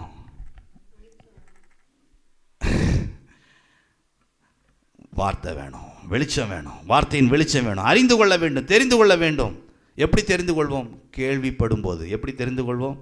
எப்படி நம்ம வாசிக்க ஆரம்பித்தோம்? நமக்கு கற்றுக் கொடுத்தாங்க. கற்றுக் கொடுத்ததை கண்ணால் பார்த்து, காதால் கேட்டோம், இப்போது அறிந்து கொண்டோம். அப்போ அறிஞ்சதுனால இப்போ எதை கொடுத்தாலும் வாசிக்க முடியுது, வாசித்ததனுடைய பொருள் என்னன்னு சொல்லி விளங்க முடிகிறது. அதனால் அநேக நன்மைகளை வாழ்க்கையில் பெற்றுக்கொள்கிறோம். இப்போ சில நன்மைகள் இருக்குது. செய்தியில் போடுறான், செய்தியில் என்ன செய்கிறான், தலைப்பு செய்தியில் போடுறான், இப்படிப்பட்டவர்கள் இப்படிப்பட்ட சலுகையை பயன்படுத்தி இப்படி நன்மையை பெற்றுக்கொள்ளலான்னு சொல்லி செய்தியில் போடுறான்னு வைங்களேன். வாசிக்கவே தெரியலை. எப்படி நீங்கள் அதை வாசித்து தெரிஞ்சுக்கிடுவீங்க? தெரிந்து கொள்ள முடியாது. வாசிக்கணும். எல்லாம் சொல்லுங்க, வாசிக்கணும். பக்கம் போச்சு, நல்லா வாசிக்கணும். வேதத்தை வாசிக்கணும். நேரம் கிடைக்கும் போதெல்லாம் வாசிக்கணும். நேரம் கிடைக்கும் போதெல்லாம் வேதத்தை வாசிக்கணும். வேத வார்த்தையை வாசிக்கணும். வாசிக்க தான் தேவன் வைத்திருக்கிற நன்மைகள், ஆசீர்வாதங்கள்ங்கிற வெளிச்சம் உங்கள் வாழ்க்கையில் உதிச்சுக்கிட்டே இருக்கும். கடமைக்காக வாசித்தரக்கூடாதுங்க. எப்படி வாசித்தரக்கூடாது? கடமைக்காக வாசித்தரக்கூடாது. வேதத்தை வாசிக்கணும். தெரிந்து கொள்ளணுங்கிறது வாசிக்கணும். அறிந்து கொள்ளணும்னு வாசிக்கணும். ஏதோ தேவன் எழுதி வச்சிருக்கிறாங்க உணர்வோடு வாசிக்கணும். இன்றைக்கி ஒரு அதிகாரம் வாசிக்கணும், அதனால் நான் வாசிக்கிறேன் அப்படின்ட்டு வாசித்தரக்கூடாது. அப்படி வாசித்தா என்ன பிரயோஜனம்? ஒரு பிரயோஜனமோ எதையுமே தெரிந்துக்கிட முடியாது. ஆனால் கற்றுக்கொள்ளணுங்கிற ஒரு உணர்வோடு வாசிக்கணும். வேதத்தை திறக்க முன்னால் ஆண்டவரே எனக்கு இதை கற்றுத்தாருன்னு சொல்லி வாசிக்கணும். எப்படி வாசிக்கணும்? கற்றுத்தாருன்னு சொல்லிட்டு வாசிக்கணும். தெரியணும், ஆண்டவரே வாழ்க்கையினுடைய நிறைய காரியங்கள் தெரியணும். என் வாழ்க்கைக்கு தேவையான நன்மைகள், ஆசீர்வாதங்கள் எல்லாவற்றையும் ஆண்டவரே இந்த வேதத்தில் நீங்கள் வச்சிருக்கீங்க. ஆண்டவரே இதை நான் வாசிக்கும் போது என்னுடைய கண்கள் திறக்கப்படணும், என்னுடைய அறியாமை மாறணும், இருள் மறையணும், வெளிச்சம் உதிக்கணும். அப்படியே மத்திய எழுதின சுவிசேஷம் 4ஆம் அதிகாரத்தில் சொல்லப்பட்ட மாதிரி 13ஆம் வசனத்தில் 13, 16, 17 சொல்ல மாதிரி இருள் இருக்கிற ஜனங்கள் பெரிய வெளிச்சத்தை கண்டார்கள் என்று சொல்லப்பட்டிருக்குது. அதே போல் இருள் இருக்கிற என்னுடைய வாழ்க்கையில் ஒரு வெளிச்சம் உதிக்கணும் ஆண்டவரே அப்படின்னு சொல்லி ஒரு எதிர்பார்ப்போடு, எல்லாம் சொல்லுங்க, எதிர்பார்ப்போடு, ஒரு பெரிய எதிர்பார்ப்போடு வாசிக்க ஆரம்பிக்க வேண்டும். பூமியானது ஒழுங்கின்மையும் வெறுமையுமாய் இருந்தது. ஆழத்தின் மேல் இருந்தது. தேவ ஆவியானவர் ஜலத்தின் மேல் அசைவாடி கொண்டிருந்தார். தேவன் வெளிச்சம் உண்டாக கடவுது என்றார். வெளிச்சம் உண்டாயிற்று. எல்லாம் சொல்லுங்க, வெளிச்சம் உண்டாயிற்று. வெளிச்சம் உண்டாயிற்று.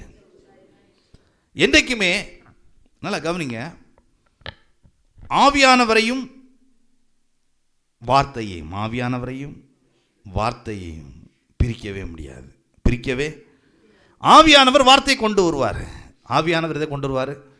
வார்த்தையை எந்த இடத்துல வார்த்தை இருக்குதோ அங்கே யார் இருக்கான்னு அர்த்தம்? ஆவியானவர் இருக்கார் அர்த்தம். எந்த இடத்துல வார்த்தை இல்லையோ அங்கே ஆவியானவர் ஆவியானவர் நம்ம இன்னைக்கு வேற மாதிரி நினச்சிட்டு இருக்கோம். எந்த இடத்துல வேகமாக கொட்டடிக்கிறாங்க அங்கே தான் ஆவியானவர் இருக்கார் நம்ம நினச்சிட்டு இருக்கோம். ஆனால் அப்படி இல்லை. எந்த இடத்துல வார்த்தை இருக்குதோ, எல்லாம் சொல்லுங்க, வார்த்தை இருக்குதோ அங்கே தான் ஆவியானவர் இருக்கிறாரு. பாட்டடிக்கும்போது வேகமாக கொட்டடிக்கிறதுலையும் டெம்போவை கூட்டுறதுலையும் ஆவியானவர் இருக்கிறது இல்லை.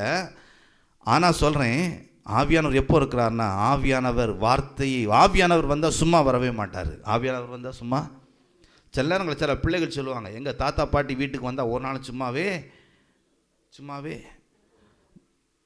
வரமாட்டாங்க, கண்டிப்பாக ஏதாவது வாங்கிட்டு தான்.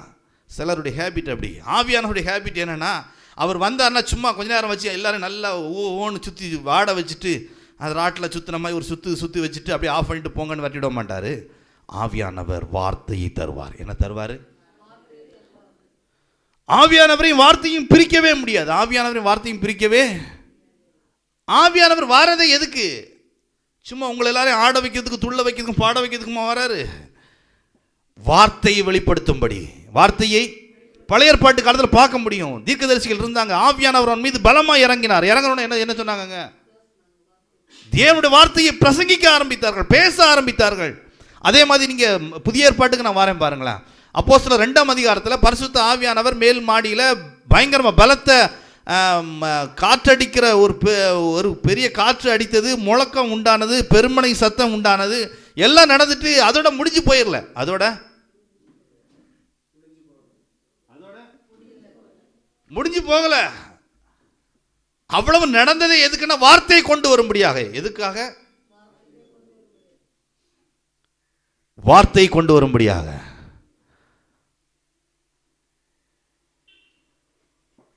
காற்றடிச்சது, அக்கினிமயமான நாவு உண்டாச்சு, பல பாசைகள் பேசினாங்க, எல்லாமே நடந்துச்சு. நடந்துட்டு அதோட புஸ்வானம் மாதிரி போயிருந்துச்சுன்னா ஆவியானவர் வந்ததுக்கு தேவையே இல்லை. ஆவியானவர் வந்ததுக்கு தேவையே இல்லை. ஆனால் பாருங்க, ஆவியானவர் என்ன பண்ணுறாரு? பேதுருவை தூண்டி விடுறாரு. பேதுரு எழும்புறாரு. எழும்பி அங்கே வந்த ஜனங்களுக்கு தம்முடைய ஆவியானவர் பகிர்ந்தளின வார்த்தையை அங்கே பேச ஆரம்பிக்கிறார். பகிர்ந்து கொள்ள ஆரம்பிக்கிறார். அவன் அப்படி பேசி கொண்டிருக்கும் போதே அங்கே ஒரு பெரிய மாற்றம் உண்டாகிறது. இருதயத்தில் ஒரு பெரிய மாற்றம். அத்தனை பேரும் இயேசுவை விரோதி நினச்சிட்டு இருந்தான். இயேசுவை என்ன சொல்றது,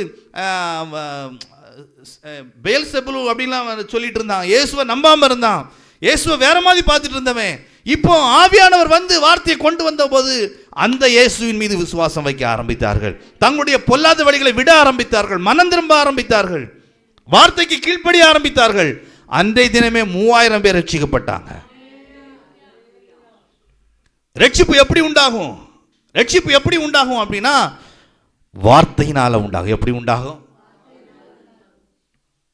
வார்த்தையினால உண்டாகும். வாழ்க்கையில் மாற்றம் எப்படி உண்டாகும்? வார்த்தையினால உண்டாகும். பெந்தேகோஸ்தே நாட்களில் ஆவியானவர் ஊற்றப்பட்டது உண்மைதான். மக்கள் வந்து பரவச நிலை அடைந்தது உண்மைதான். அது எதுவுமே இல்லைன்னு சொல்லலை. பற்பல பாசைகளை பேசினது உண்மைதான். ஆனால் அதோட நின்று போகவில்லை. அதோட நின்று இன்னையோட பிரச்சனை என்னன்னா அதோட நின்றுது. ஆவியானவர் வந்தாரா, 2 ஆட்டம் போட்டாரா, அந்தால வந்த இடம் தெரியாமல் போனாரான மாதிரி ஆகி போச்சு.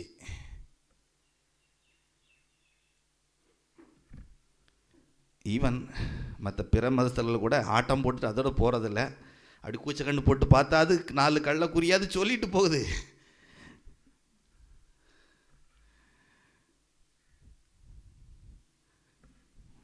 எல்லாம் கம்முன்னு உட்காந்துருக்காங்க பாருங்க. அந்த பக்கமே ஒன்றுமே தெரியாத மாதிரி உட்காந்துருக்காங்க. கரெக்டு தானே?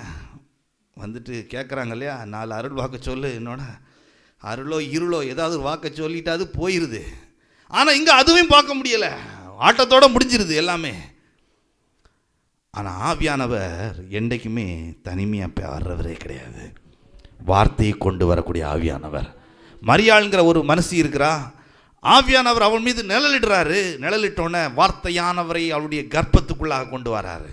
நான் சொல்கிறேன், ஆவியானவர் வரும்போது தம்முடைய வார்த்தையை எடுத்து வெளிப்படுத்துகிற அந்த வார்த்தை எதற்காக என்றால் எல்லாவற்றையும் சீர்படுத்தும்படியாக, எல்லாவற்றையும் சரி செய்யும்படியாக, எல்லாவற்றையும் ஒழுங்காக்கும்படியாக, சீர்கேடுகளை மாற்றும்படியாக, இருளை போக்கும்படியாக தான் ஆவியானவர் வார்த்தையை கொண்டு வருகிறார். எல்லாம் சொல்ல, வார்த்தையை கொண்டு வருகிறார். இங்கே ஆதியாகமம் 1ஆம் அதிகாரம் 2ஆம் வசனத்தில் வாசிக்கிறோம். எப்படி வாசிக்கிறோம்? ஆழத்தின் மேல் இருள் இருந்தது. எல்லாம் சொல்லுங்க, இருள் இருந்தது. இருள், அறியாமைங்கிற இருள், முன்னேற்றத்தை பற்றி சிந்திக்க விடாத இருள். செக்கு மாடு மாதிரி ஒரு விஷயத்திலேயே சுத்திக்கிட்டே இருக்கிற மாதிரிப்பட்ட இருள். ஏதோ ஒரு விஷயத்தை பிடிச்சிக்கிட்டு அதுலேயே சுத்தி சுத்தி நிற்கிறது. அதுக்கு அடுத்த வழியே தெரியாது, அதுக்கு அடுத்த ஸ்டெப்பே தெரியாது. இருள் பயங்கரமாக வேலை செய்துச்சு. ஆவியானவர் வந்தார், வெளிச்சத்தை காண்பித்தார். வெளிச்சத்து கட்டளை எடுக்கிறார், வார்த்தையை கொண்டு வராரு. வார்த்தை அங்கே ஒரு பெரிய வெளிச்சத்தை உண்டாக்கியது. பெரிய வெளிச்சத்தை உண்டாக்கியது. ஒரு விஷயத்தை வாசிப்போம்.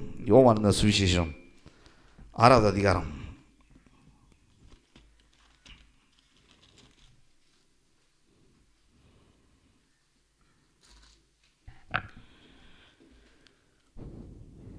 இயேசு சொல்றார், என்னுடைய வார்த்தை ஆவியாயும் ஜீவனுமாயும் இருக்கிறது அப்படின்னு ஆண்டவர் சொல்லியிருக்கார். பாருங்க, நான் பேசிய இந்த வார்த்தைகள்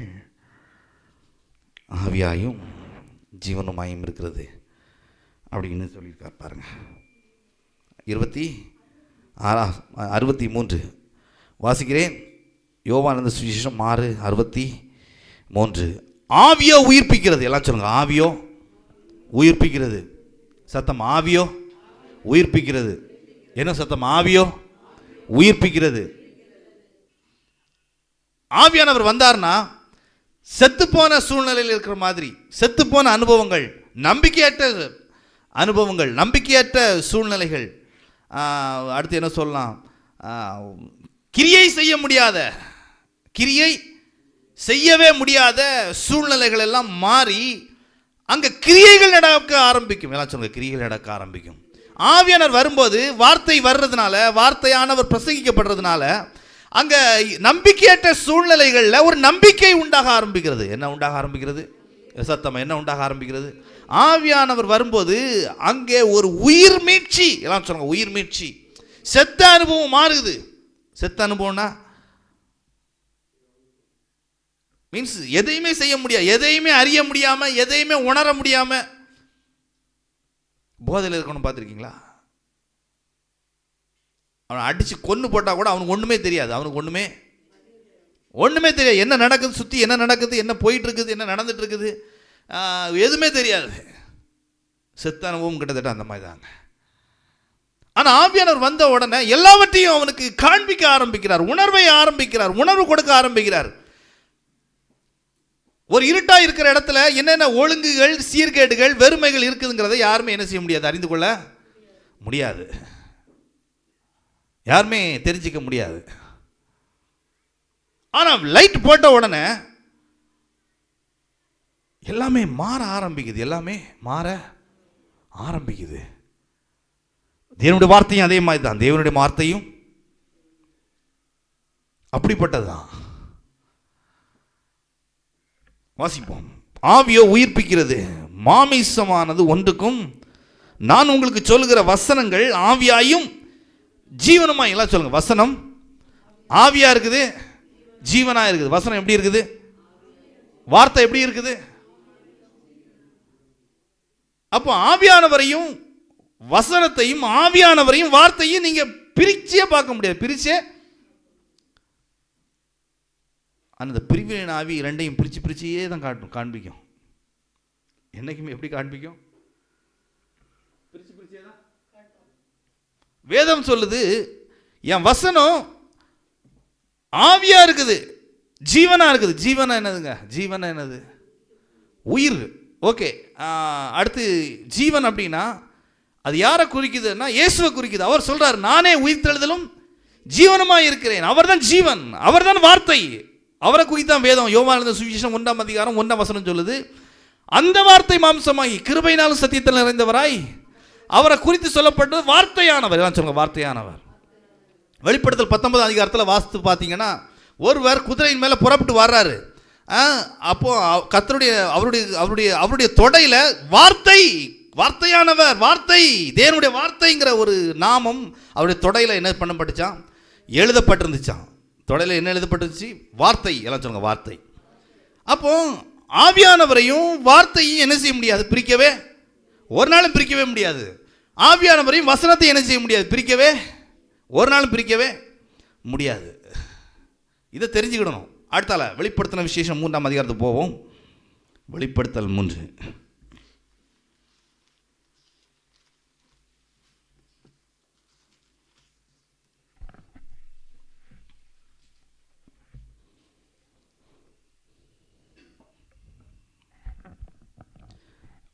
வாசிப்போம். ஆவியானவர் சபைகளுக்கு சொல்லுகிறதை காதுள்ளவன்,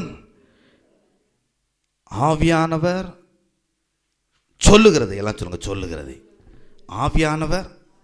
அப்போ ஆவியானவர் வந்துட்டா ஆட்டம் மட்டும் போட மாட்டார், பேசுவார். எல்லாம் சொல்லுங்க, பேசுவார். எதை பேசுவார்? நல்லா கவனிக்கணும். எதை பேசுவார்? வார்த்தையை பேசுவார். பேசுவார்னு இங்கே வேற மாதிரி நினச்சிடக்கூடாது. வேற மாதிரி நினச்சிடக்கூடாது. ஆவியானவர் வந்தாச்சுன்னா அப்படி பேசுறதில்ல. இல்லை, அங்கே நிறைய முன்னால் வாசித்து பாருங்க, நிறைய காரியங்கள் அங்கே பேசுகிறாரு. எதுக்கு? சீர்பொருந்தும்படியாக, திருந்தும்படியாக. நிறைய வார்த்தைகளை என்ன சொல்லுவாங்க? வாய் திறந்து ஆவியானவர் என்ன செய்தாருங்க? பேசினார். எதை பேசினார்? புரியாத பாசையை பேசவில்லை, புரிந்த பாசையை பேசினார். சீர்பொருந்தும்படியாக, திருந்தும்படியாக, நல்வாழ்வு உண்டாகும்படியாக. அங்கே நீங்கள் வாசித்தீங்கன்னா நிலைமைகள் மாறும்படியாக ஆவியானவர் வந்து வெளிச்சத்தை போட்டு காண்பிக்கிறார். லவோதிக்கா சபை எப்படி இருக்குதுன்னா அதுக்கு தெரியலை. கொஞ்சம் வாசித்துருவோம் அதை. 15. உன் கிரியைகளை அறிந்திருக்கிறேன், நீ குளிரும் அல்ல அனலும் அல்ல. நீ குளிராவது அனலாவது இருந்தால் நலமாயிருக்கும். இப்படி நீ குளிருமின்றி அனலுமின்றி வெதுவெதுப்பாய் இருக்கிறபடினால் உன்னை என் வாய் நின்று வாந்தி பண்ணி நீ நிர்பாக்கியம் உள்ளவனும் பரிதபிக்கப்பட்டவனும் தரித்திரனும் குருடனும் நிர்வாணியுமாய் இருக்கிறதை நீ எப்படி இருக்கிறாய்? நல்லா கவனிச்சிங்களாங்க. ஆவியானவர் வந்து பேசுறாரு. ஆவியானவர்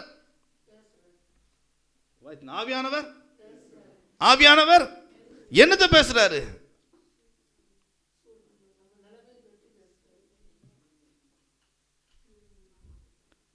ஆனா என்ன நம்புறோம்? ஆவியானவர் வந்தா என்ன பேசுவார்?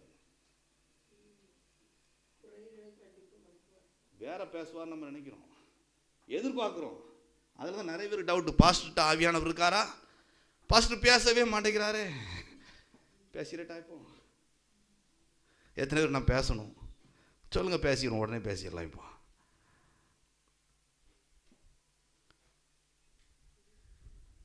நிறைய பேர் பெரிய டவுட்டு. இவர்கிட்டயா? அங்கே ஆவியானவரே கிடையாது அவர்கிட்ட, அவர் பேசவே மாட்டேங்கிறாரு.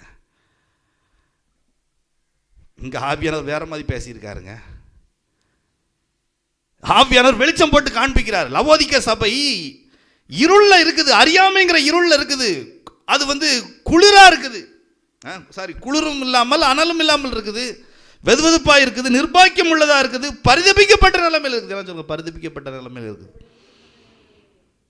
தரித்திரமா இருக்குது, குருடனா இருக்குது. அதான் இருள். குருடனா இருக்குது, நிர்வாணமா இருக்குது.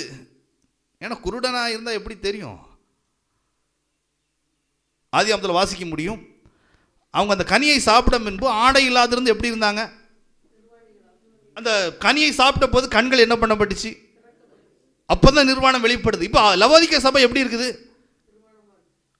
குருடனாக இருக்குது, ஆகையினால நிர்வாணமாக இருக்குது. அநேக நேரங்களில் நம்முடைய வாழ்க்கையில் அநேக அறியாமை இருக்குது.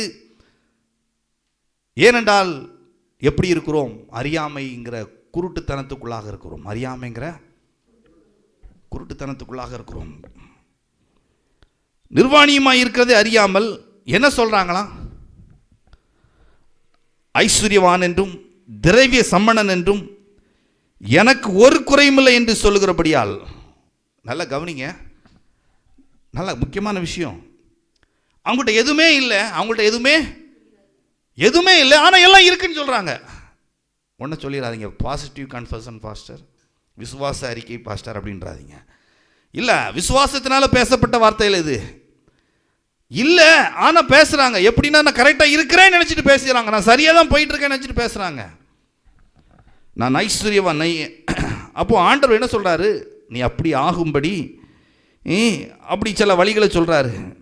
நீ ஐஸ்வர்யவானாகும்படி நெருப்பில் புடமிடப்பட்ட பொன்னையும் உன் நிர்வாணமாகி அவலட்சணம் தோன்றாதபடிக்கு நீ உடுத்திக்கொள்ள வெண் வஸ்திரங்கள் என்னிடத்திலே வாங்கிக்கொள். நீ உன்கிட்ட இல்லாமல் இருக்குது, என்கிட்ட கேளு. ஆவியானவர் சொல்கிறாரு. நீ சொல்ற நீ நீ வந்து நல்லா நிர்வாணமா இல்லைன்னு நீ சொல்லிட்டு இருக்க, ட்ரெஸ் உடுத்திட்டு இருக்கேன்னு சொல்லிட்டு இருக்க, ஆனால் நீ நிர்வாணமா இருக்க. காரணம், உன்னுடைய கண்கள் குருடாக்கப்பட்டிருக்கிறது.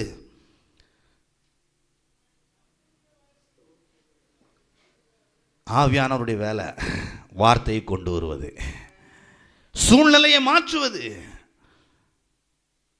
நிர்வாணமா இருக்கவன நிர்வாணமாவே வச்சிட்டு இருக்கிறது அவருக்கு பிடிக்காதுங்க. வெறுமையா இருக்கிறவன வெறுமையா வச்சிட்டு இருக்கிறது பிடிக்காதுங்க. தரித்திரமா இருக்கிறவன தரித்திரமா வச்சிட்டு இருக்கிறது அவருக்கு பிடிக்காது. குருடனா இருக்கிறவன காலம் முழுசும் குருடனாவே இருன்னு சொல்றது ஆவியானவருக்கு பிடிக்காது. அவனுக்குள்ளால ஏதோ ஒரு விருப்பம் இருக்குது, அவன்கிட்ட இல்லைங்கிறதே அவனுக்கு தெரியல. ஆனால் அவன் நினைச்சிட்டு இருக்கான், நான் சரியாக தான் வாழ்ந்துட்டு இருக்கேன், நான் பண்றது சரிதான் அவன் நினைச்சிட்டு இருக்கிறான்.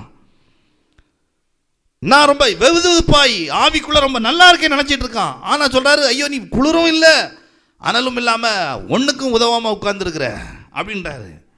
அடுத்தால சொல்றாரு, நீ வந்து தரித்திரனா இருக்கிற, பரிதபிக்கப்பட்டவனா இருக்க, குருடனா இருக்கன்றாரு. சொல்றாரு, இப்படி இருக்கிறதுனால இந்த நிலைமை மாறுவதற்கு என்னிடத்தில் வா அப்படின்றாரு. என்னிடத்தில் எப்படி அவர்கிட்ட போகிறது? எப்படிங்க அவர்கிட்ட போகிறது? 33 நம்பரை பிடிச்சி ஏறி போயிடுவோமா டிக்கெட் எடுத்து அவர்கிட்ட? அப்படி போக முடியாது. அப்படி அவர் சொல்றாரு, என்கிட்ட வா, என்கிட்ட கேளு, நான் உனக்கு தருவேன்றாரு. கேளு, அப்போ நான் உனக்கு என்ன செய்கிறேன்? நீ பார்வையடையும்படிக்கு உன் கண்களுக்கு கலிக்கம் போட வேண்டும் என்று உனக்கு ஆலோசனை சொல்கிறேன். அடுத்து சொல்றாரு, நான் நேசிக்கிறவர்களோ அவர்களை கடிந்து கொண்டு சிட்சிக்கிறேன், ஆகையால் நீ ஜாக்கிரதையாய். எத்தனை பேர் விசுவாசிக்கிறீங்க? பக்கத்தில் பார்த்தவங்க ஆண்டவர் உங்களை ரொம்ப நேசிக்கிறாருங்க. கையை பிடிச்சவங்க ஆண்டவர் உங்களை ரொம்ப நேசிக்கிறார். அவர் உங்களை நேசிக்கிறதுனால ஆவியானவர் அனுப்பியிருக்கிறாரு. ஆவியானவர் வார்த்தையை கொண்டு வந்திருக்கிறாரு. உங்களுடைய வெதுவெதுப்பான நிலைமை மாறும்படியாக, உங்களுடைய தரித்திரம் மாறும்படியாக, உங்களுடைய அவலட்சணம் மாறும்படியாக, உங்களுடைய நிர்வாணம் மாறும்படியாக, நீங்கள் ஐஸ்வர்யவானாகும்படியாக வார்த்தையை அனுப்புகிறார். நான் நேசிக்கிறவர்களோ அவர்களை கடிந்து கொண்டு சிட்சிக்கிறேன், ஆகையால் நீ ஜாக்கிரதையாய் மனம் திரும்ப சொல்லிட்டு அடுத்து என்ன சொல்றாரு? இதோ வாசப்படி நின்று தட்டுகிறேன், ஒருவன் என் சத்தத்தை கேட்டு கதவை திறந்தால் அவனோடு நான் பிரவேசித்து அவனோடு போஜனம் பண்ணுவேன், அவனும் என்னோடு. சிட்சிக்கிறாரு, வார்த்தையை அனுப்புகிறாரு, சூழ்நிலையை எடுத்து சொல்றாரு. ரொம்ப ஜாக்கிரதையாக கவனிக்கணுங்க, ரொம்ப ஜாக்கிரதையாக கவனிக்கணும். கொஞ்சம் எல்லாரும் என்ன பாருங்க பார்ப்போம், கொஞ்சம் வந்து பாருங்க பார்ப்போம். வார்த்தையை கொண்டு வராரு, சிட்சிக்கிறாரு. சிட்சித்தவன எல்லாம் ஆயிர போவதில்லை. நிறைய பேருக்கு அது ரொம்ப பெருமை. எங்க பாஸ்டரு ஐயோ இதெல்லாம் கண்டா விட மாட்டாருங்க, அப்படிதான் அப்படியே ஸ்டேஜில் கடிச்சு துப்பிடுவாரு. துப்புனா மாறிடுமா? துப்புனா ஒன்றும் மாறாது. சிரிச்சுக்கிட்டு அப்படி திட்டு வாங்கிட்டு இருந்தாலும் அப்படி போயிட்டு அதே வேலை தான் செய்வாங்க. பாருங்க, பார்த்துருக்கீங்களா இல்லையா? சபைகள் நடக்குது தானே. இவங்களும் அவர் ஸ்ட்ரிக்டாக இருக்கிறத நினச்சி இவங்களும் ரொம்ப பெருமை. என்னவோ அவர் ஸ்ட்ரிக்டாக இருக்கனால இவங்களாம் பெரிய பரிசுத்தவான் மாதிரி, அங்கே பரலோகத்துக்கே போன மாதிரி நினைப்பு. அவர் திட்டுறதுனால இவங்க பரலோகத்துக்கு போயிடுவாங்க போல. சில ஆட்கிட்ட கேட்டால் சொல்லுவாங்க, அங்கே பார்த்து கடிந்து கொண்ட உபதேசமே கிடையாது. கடிந்து கொண்ட உபதேசமே சொல்லியிருக்காங்களா உங்கள்கிட்ட? அங்கே ஒரு சிச்சை கிடையாது, ஒரு கடிந்து கொள்ளுதல் கிடையாது.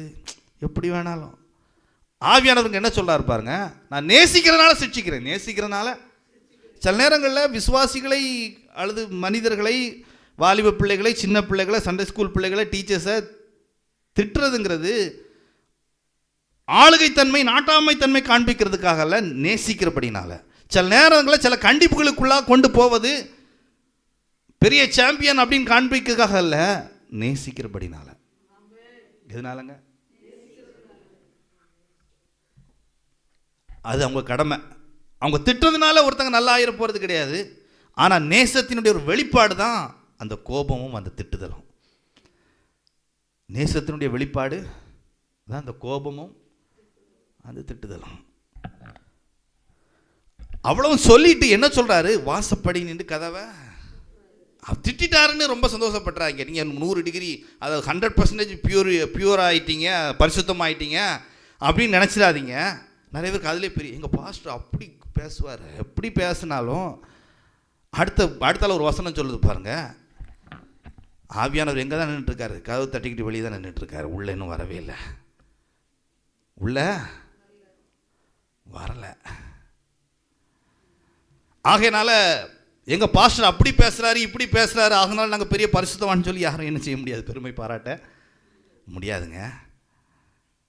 வார்த்தைக்கு செவி கொடுக்க வேண்டும். வார்த்தைக்கு அங்கே இருக்குது மேட்டர். வாசிப்போம். இதோ வாசப்படி நின்று கதவை, ஒருவன் என் சத்தத்தை கேட்டு கதவை திறந்தால் நான் அவனிடத்தில் பிரவேசித்து அவனோடே அவனும் என்னோடே போஜனம் பண்ணுவான். கவனிச்சிங்களா? இவ்வளவும் சொல்லிட்டு ஆவியானவர் சபைக்கு சொல்கிறதை காதுள்ளவன் வார்த்தைக்கு ரெஸ்பான்ஸ் பண்ணக்கூடிய ஒரு ஒரு மென்டாலிட்டின்னு ஒன்று இருக்குது பாருங்க. அது ரொம்ப முக்கியம். சிலர் அந்த திட்டு பிரசங்கத்தை தான் சரியான ஊழியக்காரன் சொல்லி மார்க் போட்டுட்டு அப்படி அந்த அதுலேயே அவங்க பெரிய திருப்தி ஆயிடுவாங்க. இல்லைங்க, ஓகே, திட்டு பேசுகிறவங்கள மோசம்னு நான் சொல்லலை. அவங்க திட்டி பேசுனதுனால என்ன மாற்றம் உங்கள் வாழ்க்கையில் உண்டாச்சுங்கிறத பற்றி யோசிக்கணும். அந்த வார்த்தைக்கு கதவை திறந்திருக்கீங்களா? ஏதோ தப்பு பண்ணிட்டீங்க, உங்களுடைய போதகர் உங்களை கண்டிச்சிருக்கிறாரு, அவர் கண்டித்த வார்த்தைக்கு உங்கள் இதயமய கதவை திறந்திருக்கீங்களா? இல்லை சிரிச்சிட்டு ரொம்ப நல்லா திட்டுறீங்க பாஸ்டர், வெரி குட், போயிட்டு வாங்கன்ட்டு கதவை பூட்டிட்டீங்களா? அனைவருடைய வாழ்க்கை அப்படி இருக்குது. அநேக கிறிஸ்தவ வாழ்க்கை அப்படி இருக்குது. எங்கள் பாஸ்டர் நல்லா திட்டுவார். எப்போ இதெல்லாம் சொன்ன எங்கள் பாஸ்டர் விடவே மாட்டார். மைக்கிலேயே கூவிடுவார். கூவி என்னங்க நடந்துச்சு? நான் என்ன அப்படியே தான் இருக்கேன், நாங்கள் திருந்தவே மாட்டோம். ஒரு பிரயோஜனம் கிடையாது. அவர் திட்டியுமே பிரயோஜனம் கிடையாது. அவர் திட்டியுமே கதவை திறக்கணும், கிரியை நடக்கணும். அப்போந்தான் கிரியை நடக்கும். அப்போந்தான் வார்த்தைக்கு செவி கொடுத்தாலே கிரியை நடக்கும். அநேக நேரங்களில் வாழ்க்கை மாறாமல் இருக்கிறதுக்கு ஒரு முக்கிய காரணம் இருக்குது. வாழ்க்கை மாறாமல் இருக்கிறது ரொம்ப முக்கிய காரணம் இருக்குது. அறியாமைங்கிற இருள். அறியாமைங்கிற ஒரு இருள். என்ன அறியாமை? பாஸ்டர் கண்டித்து பிரசங்கம் பண்ணால் எல்லாரும் பரிசுத்தமாயிட்டோன்னு நினைக்கிற இருள். அவர் கண்டித்து பேசுகிறாரு, நல்லது. அதுக்கு கதவை திறக்கணுங்கிற எண்ணம் வராது. எண்ணம் வராது. கதவை திறந்தால் தான் போஜனம் நடக்கும். அவர் போஜனம் பண்ணுவார், நீங்கள் போஜனம் பண்ண முடியும். கதவை திறக்கலைன்னா அவர் வேற ஒருத்தர் கூட போஜனம் பண்ணிகிட்டு இருப்பார், நீங்கள் பட்னியாக தான் இருக்கணும். எத்தனை நான் சொல்கிறது விளங்குது? போஜனம் பண்ணணுமா? தரித்திரம் மாறணுமா? அறியாமை மாறணுமா?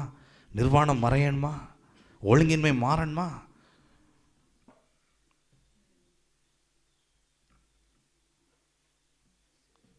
கதவை திறக்கணும். ஏன் இவ்வளோ விஷயத்தை சொல்கிறேன்னா, ஆவியானவர் பேசக்கூடியவர். ஆவியானவர் பேசக்கூடியவர். ஆவியானவர் உணர்த்தக்கூடியவர். ஆவியானவர் வெளிச்சம் போட்டு காண்பிக்கிறவர். எப்படிப்பட்ட வெளிச்சத்தை போட்டு காண்பிப்பார்? குண்டு பல்ப் போட்டு காட்டுறவர்ல, வார்த்தையாகிய வசனத்தை கொண்டு வெளிச்சத்தை போட்டு காண்பிக்கிறவர். இங்கே லவோதிக்கேய சபைக்கு போட்டு காண்பிக்கிறாரு. நீ நிர்பாக்கியம் உள்ளவனாக இருக்கிற, நீ தரித்திரனாக இருக்கிற, நீ குருடனாக இருக்கிற, நீ நிர்வாணியாக இருக்கிற, நீ குளிரும் இல்லாமல் அனலும் இல்லாமல் வெதுவெதுப்பாக இருக்கிற, வாந்தி பண்ணுற அனுபவத்தில் உட்கார்ந்துருக்கங்கிற ஒரு வெளிச்சத்தை காண்பிக்கிறார். இங்கேயும் ஆவியானவர் தான் காண்பித்தார். ஆதியாகமம் 1ஆம் அதிகாரத்தில் பூமியானது ஒழுங்கின்மையும் பெருமையுமாய் இருந்தது. பூமியானது ஒழுங்கின்மையும் இருள் அதை ஆதிக்கம் பண்ணி கொண்டிருந்தது. இந்த நேரத்தில் நம்ம சிந்திப்போம், என்ன அறியாமை ஆகிய இருள் பலமாக நம்ம ஆளுகை செய்து கொண்டிருக்கிறது. ஒரு செகண்ட் சிந்திப்போம். எவ்வளவோ அறியாமை, ரொம்ப அறியாமை.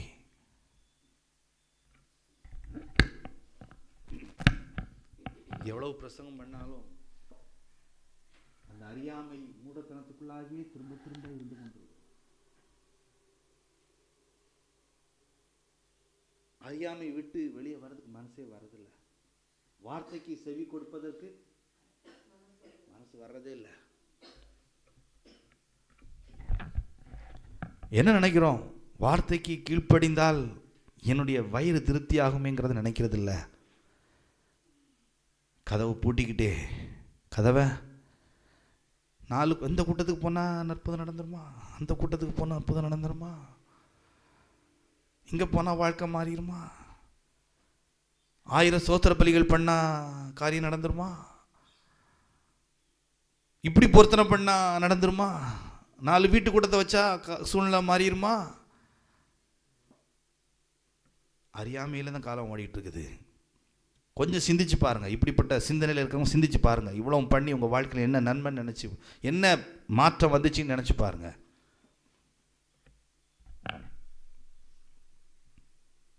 வார்த்தைக்கு செவி கொடுக்கணுங்க, வார்த்தைக்கு கீழ்ப்படியணுங்க. நிர்வாணம் மறையும்படிக்கு, ஒழுங்கின்மை மறையும்படிக்கு, அவலட்சணம் காணாதபடிக்கு, வெதுவெதுப்பான அனுபவம் மாறி, என்ன சொல்கிறது, அனலாய் மாறும்படிக்கு, கண்கள் திறக்கப்படும்படிக்கு வார்த்தைக்கு கீழ்ப்படிய வேண்டும்.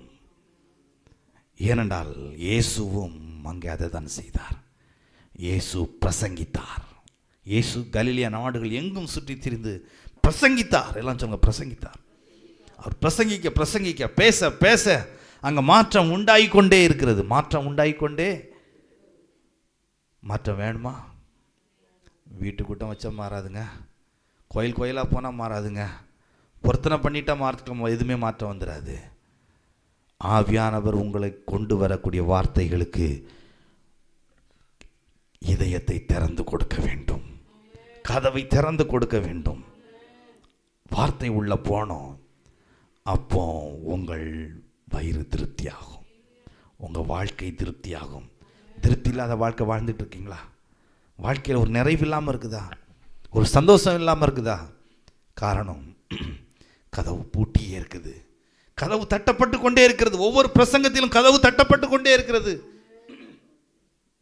ஆவியானவர் சொல்லிக்கிட்டே இருக்கிறாரு, வெளிச்சத்தை போட்டு காண்பித்து கொண்டே இருக்கிறாரு.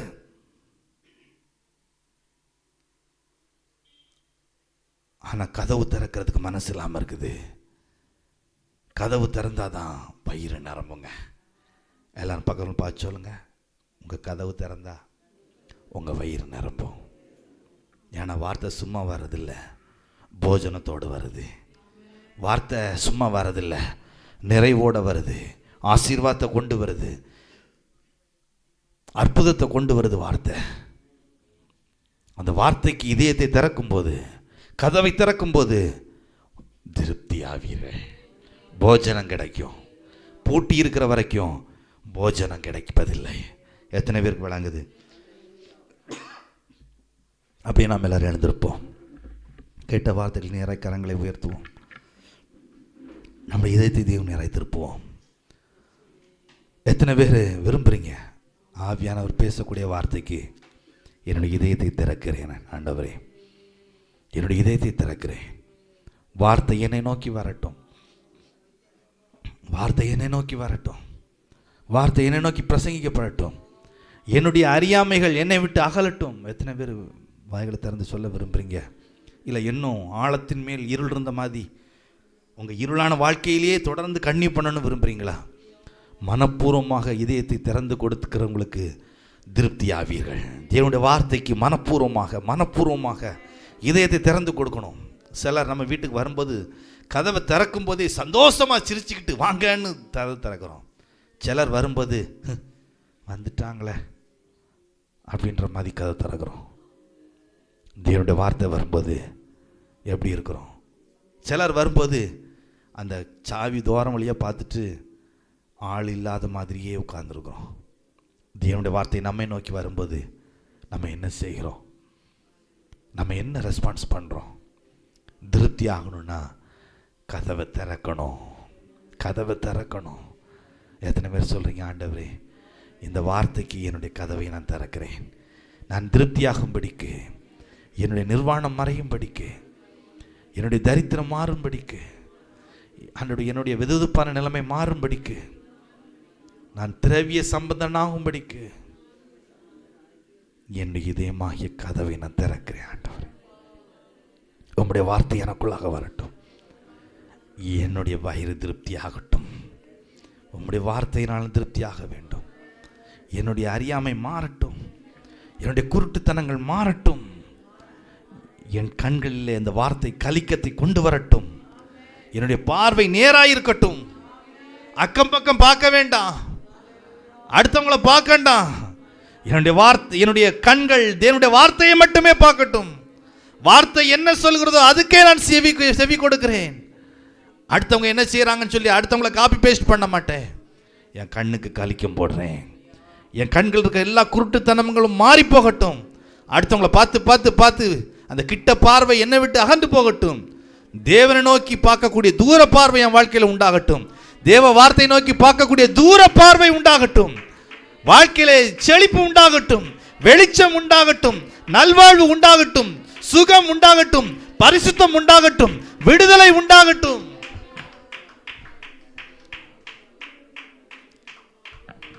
உம்முடைய நாம மகிமைப்படட்டும். ஆண்டவரே நீ காண்பித்த இந்த வெளிச்சத்துக்காக நன்றி சொல்கிறோம். எங்களை அர்ப்பணிக்கிறோம். நீங்கள் மகிமைப்படுங்க, உம்முடைய நாம மகிமைப்படட்டும். எங்கள் ஆண்டவர் இயேசுவின் நாமத்தில் பிதாவே, ஆமென். நம்முடைய கர்த்தராகிய இயேசு கிறிஸ்துவின் கிருபையும் பிதாவாகிய தேவனுடைய அன்பும் பரிசுத்த ஆவியானவருடைய ஐக்கியம் சிநேகம் என்னென்ன சதா காலமும் ஆண்டவர் இயேசு கிறிஸ்துவின் 2ஆம் வருகை மட்டும் நம்ம ஊருடன் கூட இருப்பதாக. ஆமென். God bless you. இந்த பாடலை பாடி நாம் கடந்து செல்லலாம்.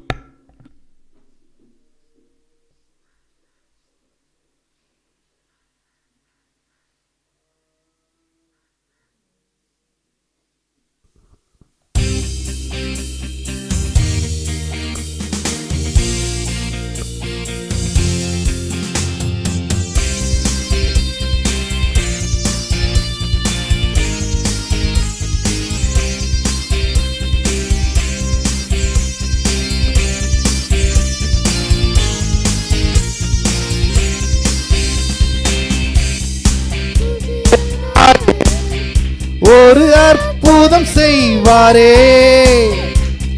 இந்த புதிய நாளில் ஒரு அற்புதம் செய்வாரே. இந்த புதிய நாளில் ஒரு அற்புதம் செய்வாரே. இந்த புதிய நாளில் ஒரு அற்புதம் செய்வாரே. இதை நம்பினால் விசுவாசித்தால் நீதிமான் பிழைப்பானே. இதை நம்பினால் விசுவாசித்தால் நீதிமான் பிழைப்பானே. ஹல்லேலூயா ஹல்லேலூயா தூக்கி எடுத்தீரே.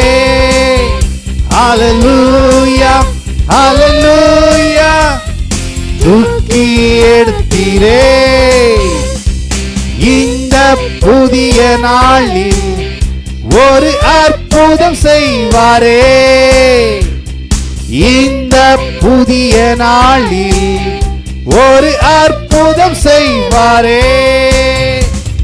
பழையவை ஒழிந்திட புதியவை நடந்திட கிருபை தாருமே.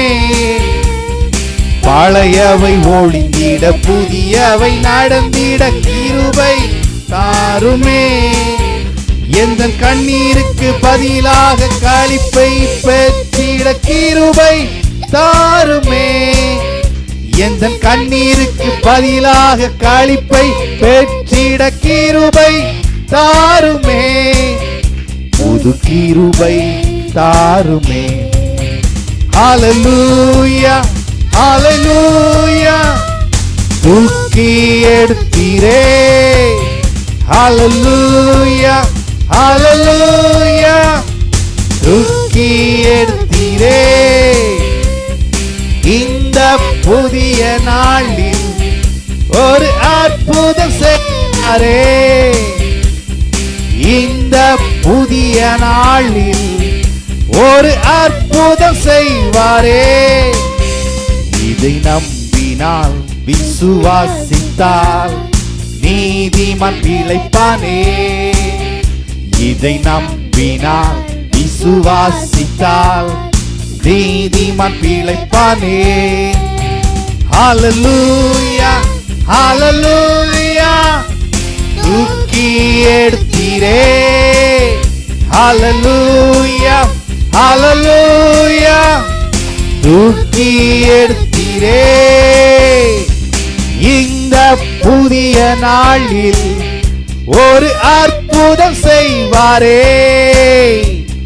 இந்த புதிய நாளில் ஒரு அற்புதம் செய்வாரே. இந்த புதிய நாளில் ஒரு அற்புதம் செய்வாரே.